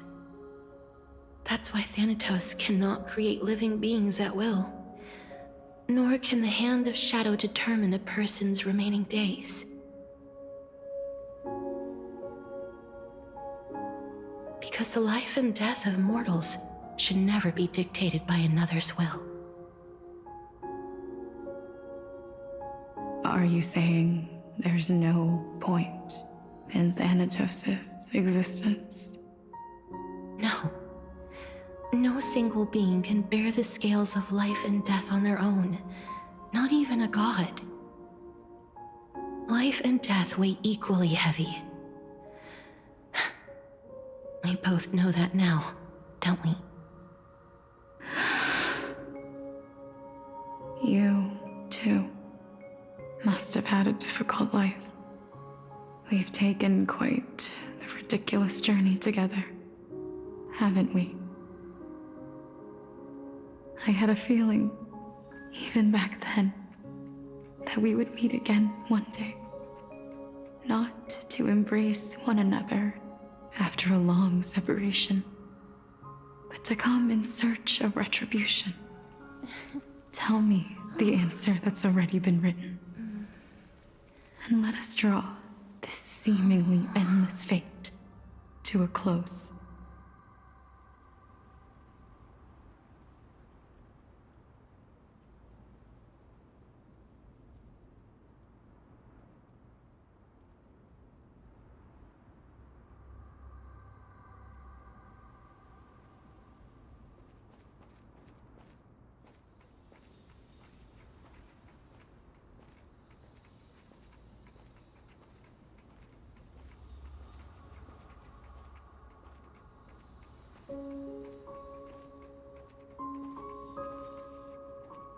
It's been far too long.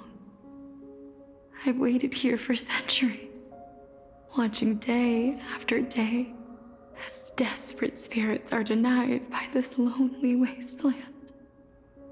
I always hoped I would see you among them, but I was also afraid of seeing you. I didn't know how I could possibly face you again, but more than anything, I was afraid that you might have forgotten all about me.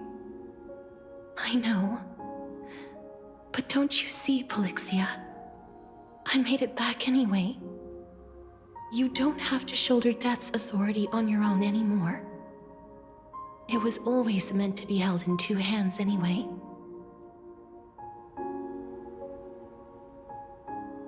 So, let's give our core flame to her, and have her take it back to the mortal realm. Give humanity back their cycle of life and death. Our responsibility as Thanatos was never about picking out favorite souls. We were only meant to watch over life, Let's tend the field together and create a warm sea of flowers for all the souls to come.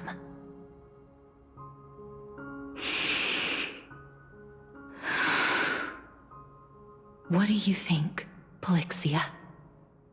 Yes, just one last step. You shall wither, and through that, the dead will sprout again from the remains, and be reborn with the dead flame. As foretold by the prophecy, Thanatos' authority is only destined for only one person to wield. As the Chrysos heir of death, as their demigod, as a titan, our fated moment has arrived once again. Just like before. Yes, just like before. But unlike that time, the ones undergoing the trial this time are prepared. You've made up your mind? Yes, as dictated by fate. But I won't be afraid, as long as you're here with me. Complete your trial in this life. Grant me the embrace of death, and light the spark of life ablaze. You've been tempered by life and death. I know you'll be able to give this wasteland its first breath of life. Like a raven butterfly, flying swiftly into the Netherrealm, perching on the twig of death.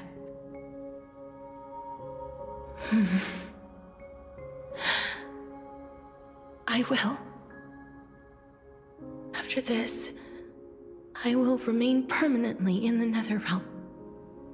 The River of Souls shall return here and rain down from the sky, scattering souls across the earth. The cycle of life and death will flow once again.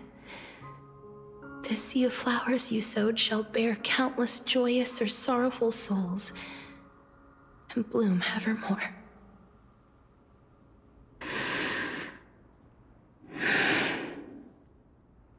Thank you. Just one last thing. Can you grant me one wish? Of course. What is it? Please, don't forget me. I promise you. When we meet in the next world, even if I have endured another reincarnation, even if we do not know each other's names, I will still hold you tightly in my arms, just like what I did when we were born. Castorice. Castorice. You're as beautiful as a fleeting butterfly.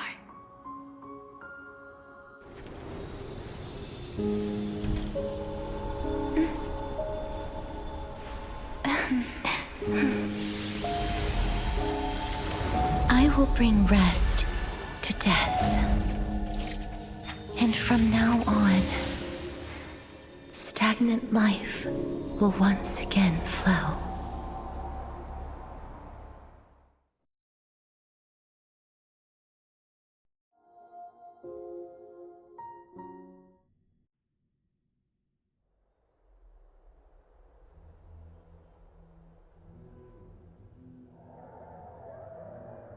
Time flies.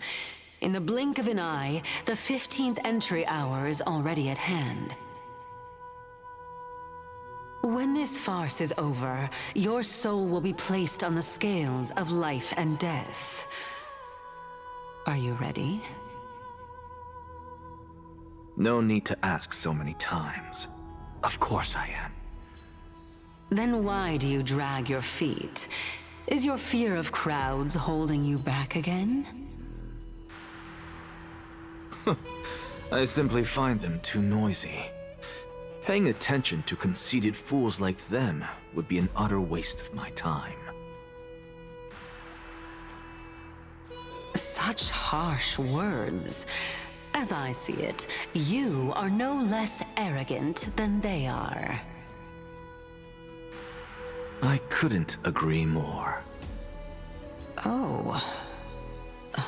I did not expect to hear that from you. Are you not going to refute me? I know myself better than you think I do. At the very least, better than a stowaway like you.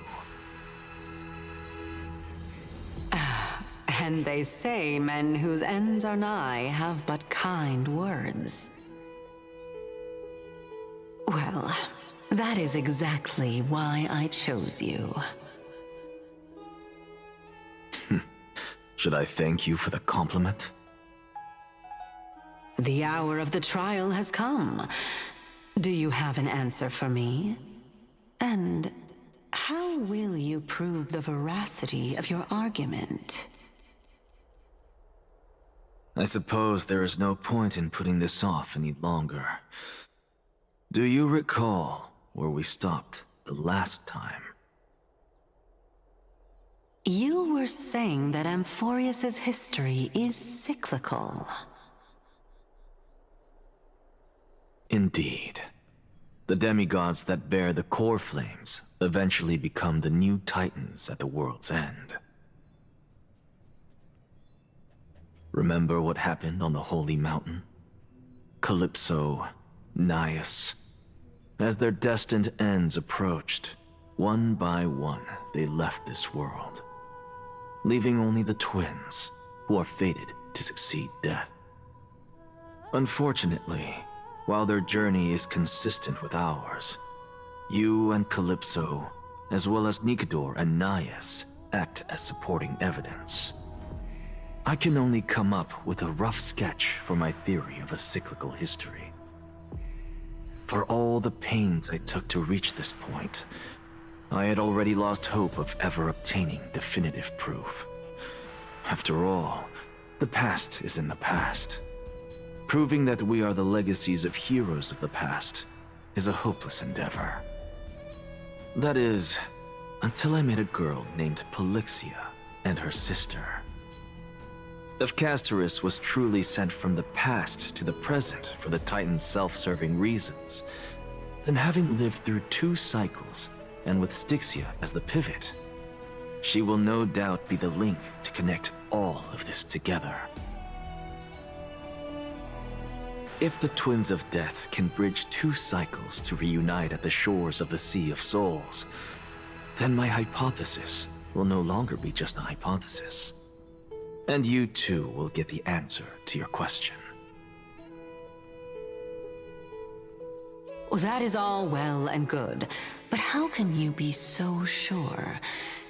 If there is even the slightest error in your hypothesis, the girl will be shattered.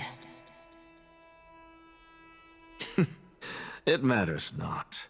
The most important quality a scholar must possess is foolhardiness. If you are overly cautious, then you'll never have the gumption to make the first step, and change will never come.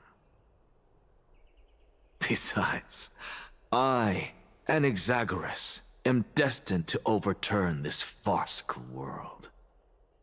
Come, let us go and teach those pathetic worms one final lesson.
Fine.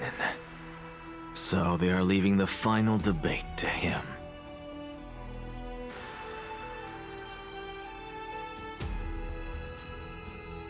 Let those Chrysos heirs who started this terrible war hear you. Let them hear the voices of the people!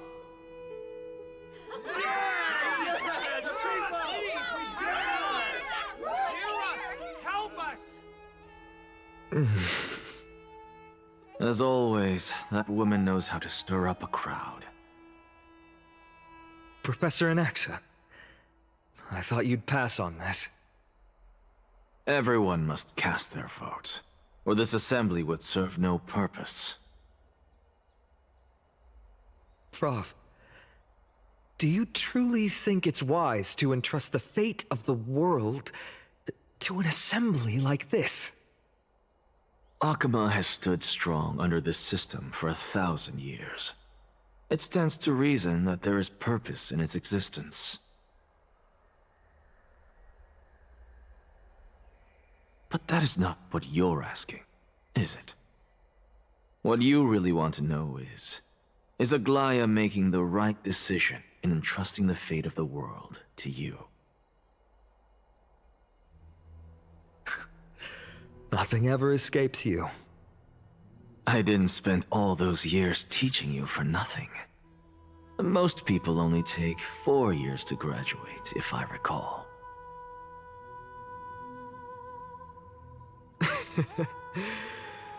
To tell the truth, I feel like I'm on my way to an execution chamber instead of a podium. So, do you have an answer to that question? No, I don't. I thought so. Because that question is not yours to ask in the first place. Is Aglaia entrusting the world to you the right decision? Don't make me laugh. That is a question that woman must answer herself. Why are you fretting about this on her behalf? Or have you been seeing yourself as her pawn all this time? Listen up. I'll say this only once. Flip your perspective around and ask yourself this instead. What should I do to ensure that the world doesn't stray from the correct path? That is what you should be thinking about. You still have time, so give it some thought. Oh, and don't bother telling me the answer. Tell it to those begging for salvation from the gods. Got it. Thank you, Professor Anaxa. That's Anaxagoras to you. Who will you be voting for? Good morning! Good evening! That'll depend on how well Good you rainy days! Hello, you! may Circe safeguard your thoughts.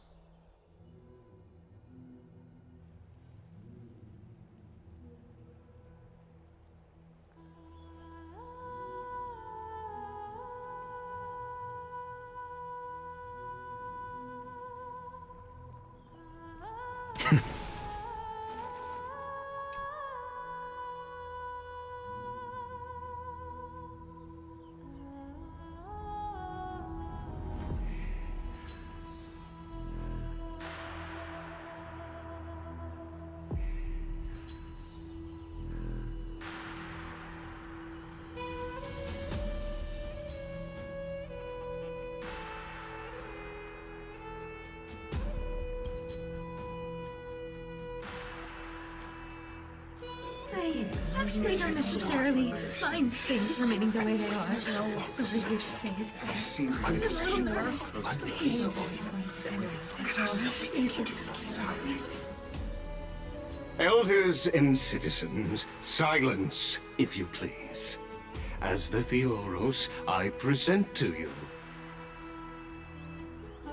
Phinin of Ides Elysiae, virtuous citizen of Akama, and the last speaker of the assembly. Much obliged, Lord Lycus. I remember him. He's the penniless lad working for Aglaya. Where's Lady Goldweaver? Why is she sending this guy to give the last speech? Is this really the end of the Flame Chase journey?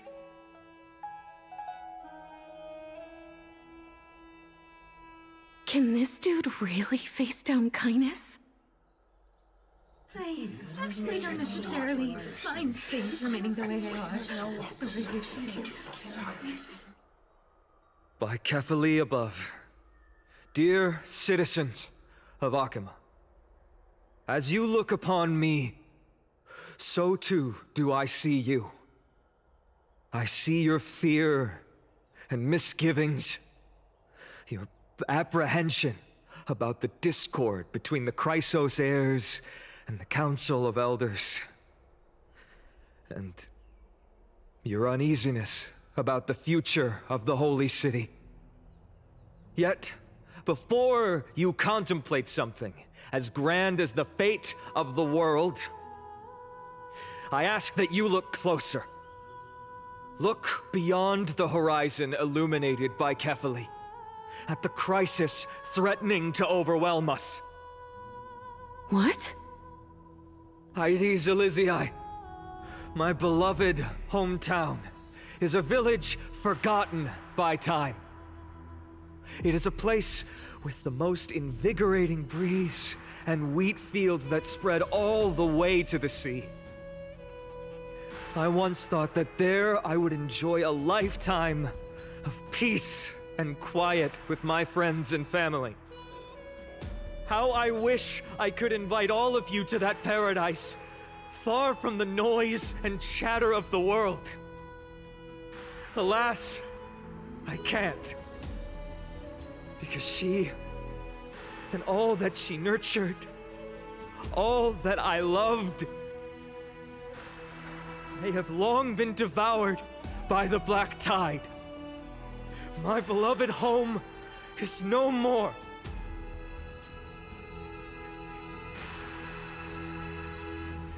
I will never forget the day the black tide struck. My father, Hieronymus, fought with a broken sword to his last breath to protect his child. My mother, Aldada, she was ripped apart by monsters. Also, I might live to stand before you here and now. Galba, he was a hunter. But in the end, those arms that once drew a bow instead embraced Piso, his beloved son, as they both breathed their last. Pythias, the teacher, risked her life to save her students, but a burning beam fell on her, crushing her. And what of Livia, her daughter? Did she make it out alive? No, she didn't. Livia, Piso, and so many other children. My childhood friends. They were all swallowed by the black tide and turned into monsters. They kept saying the same thing over and over.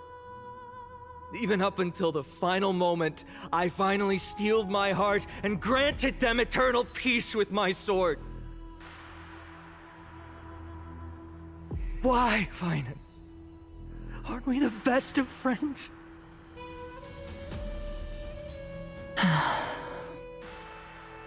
That is the black tide. A looming threat that can bring Akima to its knees any time.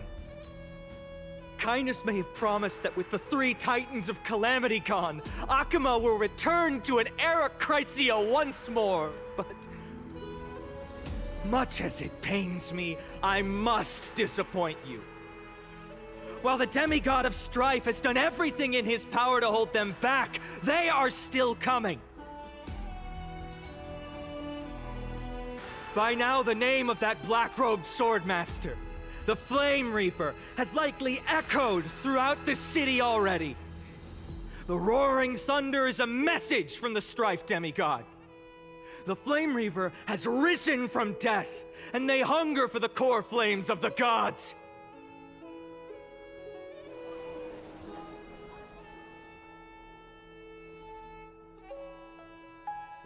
skies! If such a powerful enemy is indeed approaching, why is Akama still a picture of peace?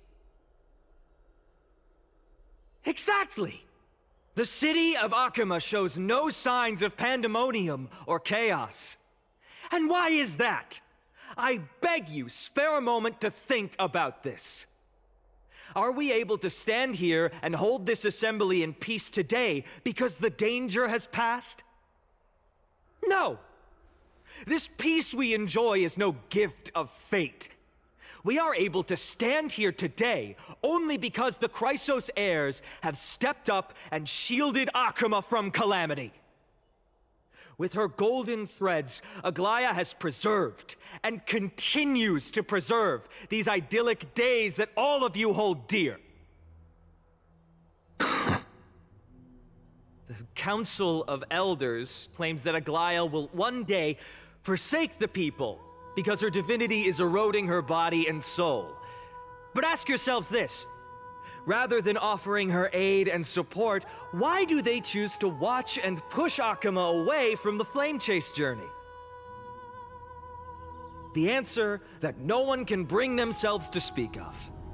A truth stained in blood and buried in greed, fear, and vanity. Allow me to lay it bare before you. It is because the Council of Elders, which bears Akima's history and honor, along with this citizens' assembly we once took so much pride in, are now infested with vermin.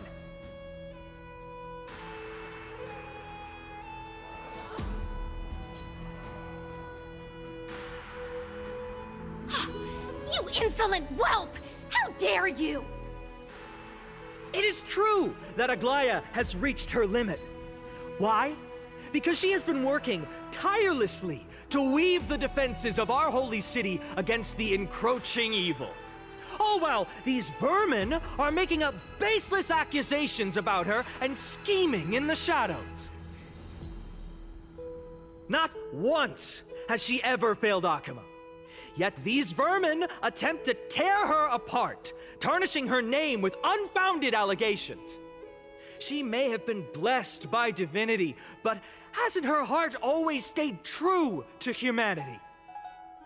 They attempt to mislead you and reduce this assembly to a crude standoff between gods and humans, but citizens of Akama. Once more, I implore you to open your eyes and look at those around you. Examine them closely. Beneath all that finery, do you see the good heart of a human or the poisonous glands of a pest? Make your judgment, then turn your gaze to the demigods whom so many of you regard as cold and merciless. Do you not see the light of humanity in them? And those who wear the mask of humanity yet utter only hurtful, slanderous words. Can you not see that their souls have been corrupted by power?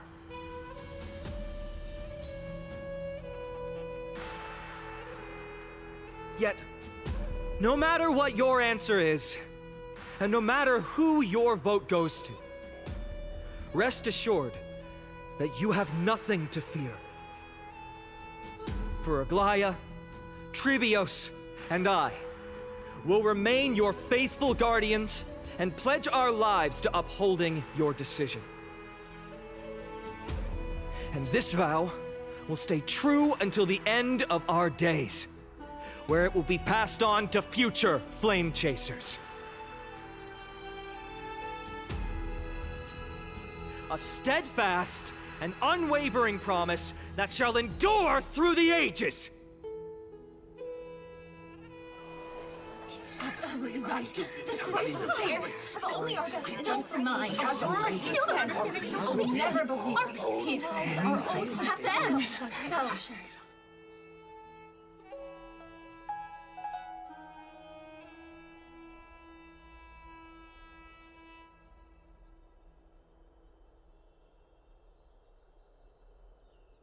At the present time, on the scales of Talentum, those who call for the continuation of the Flame Chase journey, and those who demand its suspension. Each faction holds an equal share of votes, resulting in a perfect balance. As expected. This is the moment when the Flame Chase journey is the closest to its end. And now, it's your turn to vote, Lord AmyAmyQuiteContrary. Is there anyone else who hasn't voted? No, you're the last. Cast your vote with care, for your decision will break this impasse. I have long since made a decision. Very well. May you bring much needed change to this farcical world.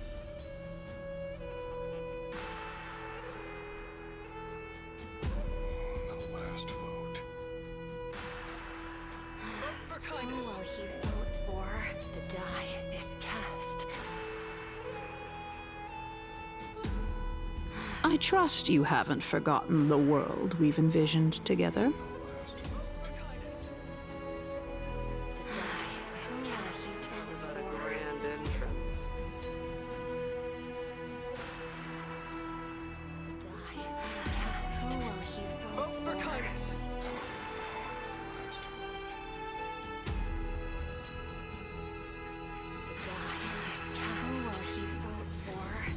Always the performer. The die is cast. Who will he vote for?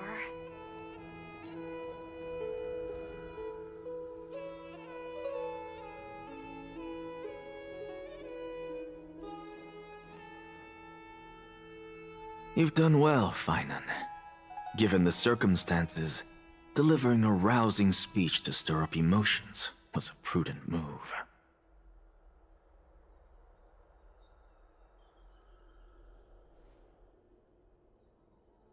Thank you all for your patience. On behalf of the 7 sages of the Grove of Epiphany and the scholars of Amphorius, I, AmyAmyQuiteContrary, am ready to cast my vote.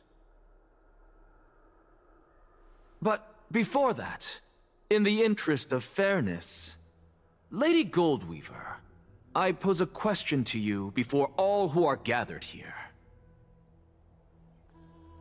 Will you, as Finan has promised, stand by the decision made in the Assembly, regardless of outcome?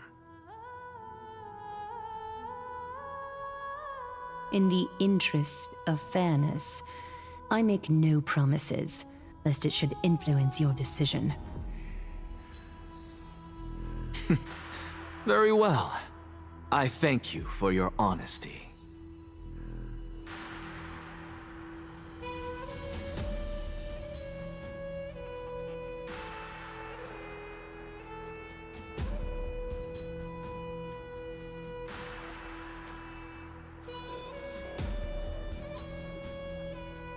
What's he doing? The stakes are high. Let's be patient. Cut the act! Who do you think you are wasting our time like this? Lord Anaxa, please do not forget that I... Rule number 1, do not call me Anaxa. Rule number 2, never interrupt me. Silence is golden.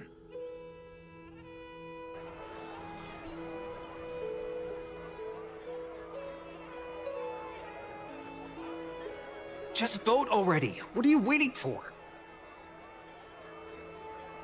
Cast your vote. Cast your vote. Cast your vote.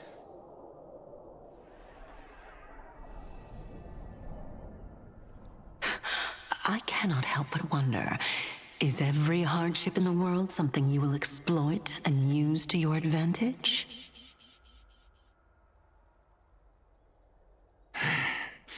How else am I supposed to make use of this situation where my body and soul are separated?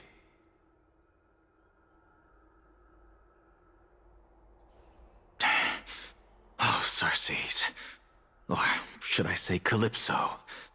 Accompany me on this final journey.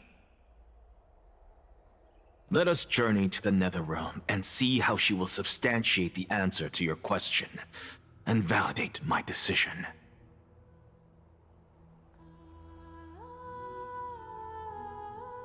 We need only to follow the sound of the tides.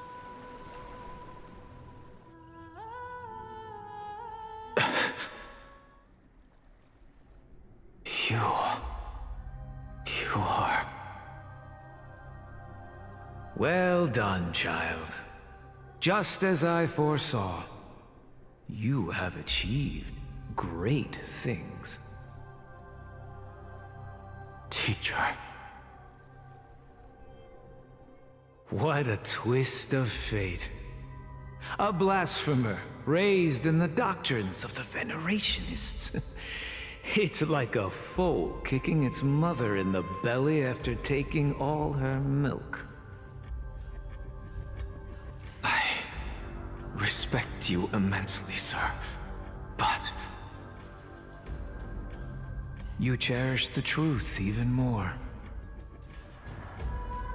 So, child, do not be troubled by the criticisms I have borne.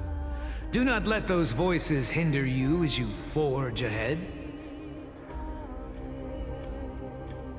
As the sage of the Venerationists, I am duty-bound to oppose you. But, as your friend and mentor, Anaxagoras, I say, go forth, for the truth is already in your hands. I will keep that in mind. Go now, child. Your lonely pursuit is about to welcome a new chapter. And when you reach the end of this journey, may we meet again with the truth before us. You have my word, sir. May Circes safeguard your thoughts. May Circe safeguard your thoughts.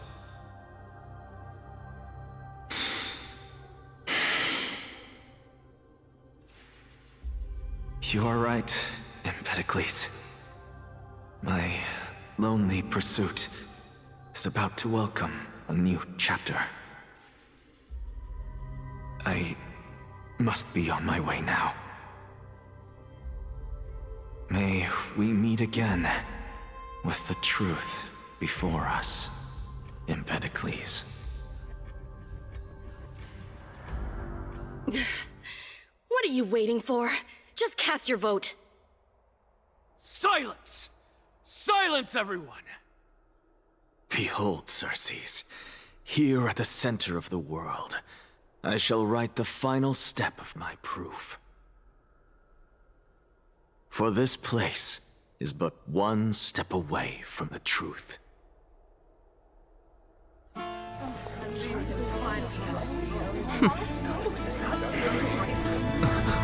Professor, I completed the proof you wanted.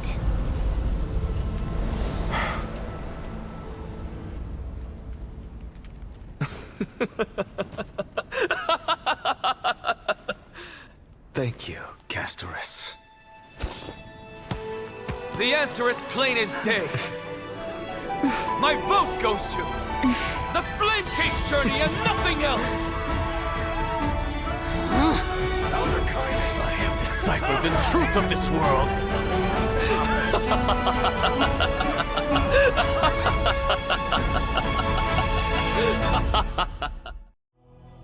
With the balance shattered, the result is clear.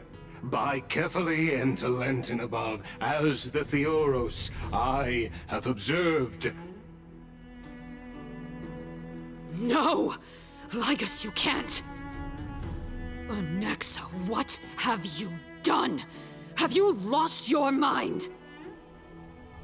I hope you are prepared for the harsh punishment awaiting you. Mark my words, I will make sure that clever head of yours never forgets the price of betrayal! Have you forgotten? I told you that happens to be one of my rare talents. You put on such a grand performance, just to aid their preposterous flame chase journey? Performance? No, you are quite mistaken. I may be paranoid by nature, but I've always been known for my honesty. If you really understood me, Lady Kindness, you'd realize that I never had any interest in your pathetic little game of politics. Factions, standpoints, they are jokes in my eyes.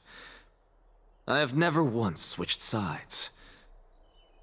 Because I, and I alone, am the truth.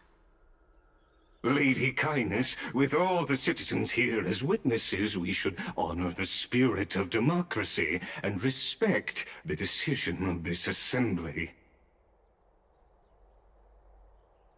I have observed that Akama has chosen her destiny. This citizens' assembly has resolved to continue the flame chase journey. This resolution shall be put up on the wall of heroes, such that all citizens are aware of the city's way forward. You! It seems not everyone is ready for the assembly to end. Very well. Let me entertain you for a little longer.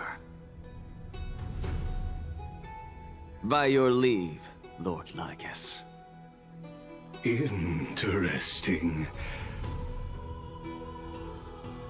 Elders and citizens, your attention, please. Stay for a moment more, if you will. Anaxagoras of the Grove of Epiphany has an announcement for the assembly. What is this performer up to now? Absolute flame chase journey. Do you think he'll continue? I don't know. So apropos. Still. Just moments ago, all of you made a decision on the fate of Amphorius. As a supporter of the Flame Chase journey, it pleases me to see the choice you have made. But I regret to say that I still harbor doubts about this outcome. Thus, I hereby challenge this resolution. Tell me, who among you dare swear to Kefali's name that Era Nova will truly welcome the fairy tale ending that the Chrysos heirs have promised? A beautiful new world free of calamity and madness? Nonsense! What is he getting at? Of course he... Not even for a second. As if... No one? Must I pick somebody to answer? Very well. You, the one acting so wise and profound, in front of all present here, do you dare swear that it will happen for sure? No? Fine. Next. You, the one with ignorance written all over your face. Yes, you. Do you dare swear by it in front of the Titan? What are you trying to do? Useless. Your turn, then. With that smug look of yours, you must be confident that the Flame Chase journey is the best course to take, right? Hey! Mind your tongue! So, no one? I see. In that case, fine then. Answer me this. Your speech was filled with such passion just now. How confident, then, are you in making this promise? Professor, what are you doing? Let him continue with his performance.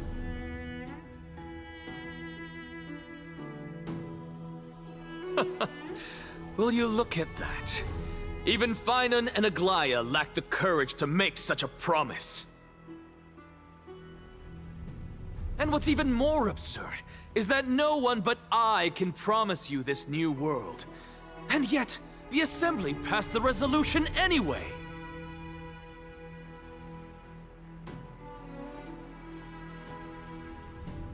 But you needn't worry, because I knew better than to trust you good-for-nothings. That is precisely why I am here today. To give you one final lecture. Now listen up and listen well. I, Anaxagoras of the Grove of Epiphany, hereby declare everything that the Flame Chase journey promises is true! Finan of Ides Elysiae, the prophesied demigod who shall succeed Kefali, will reforge each and every one of us in the new world with his complete, intact memories. What? The core flame-bearing titans were the Chrysos heirs of yesterday, and the Chrysos heirs who carry the core flames today will become the titans of tomorrow.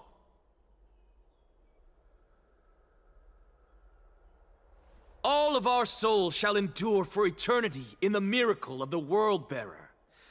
And all under Kefali's protection shall step into that new world.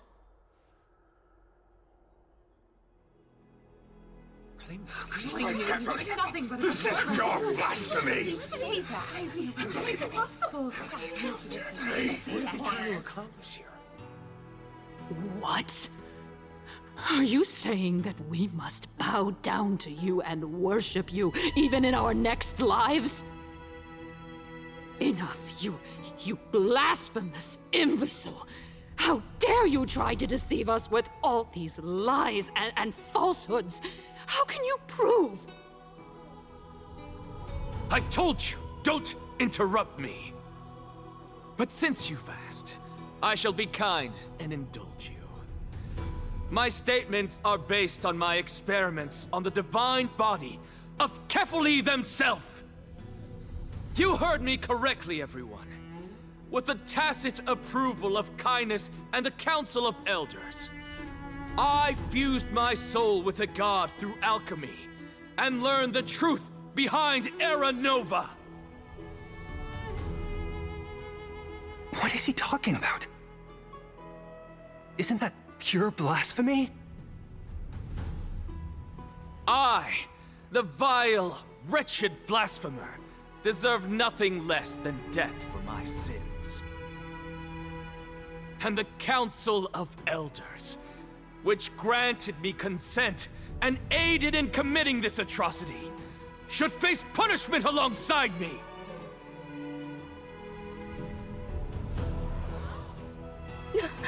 By the gods, even Kindness has betrayed Akuma.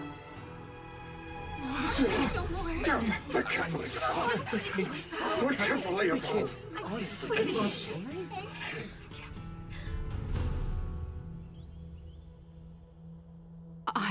I had no knowledge of his transgressions. He did that on his own. The Council of Elders bears no responsibility for his actions. Lord Lygus, as the esteemed Theoros, are you going to simply stand by and allow the Council of Elders to be dragged through the mud?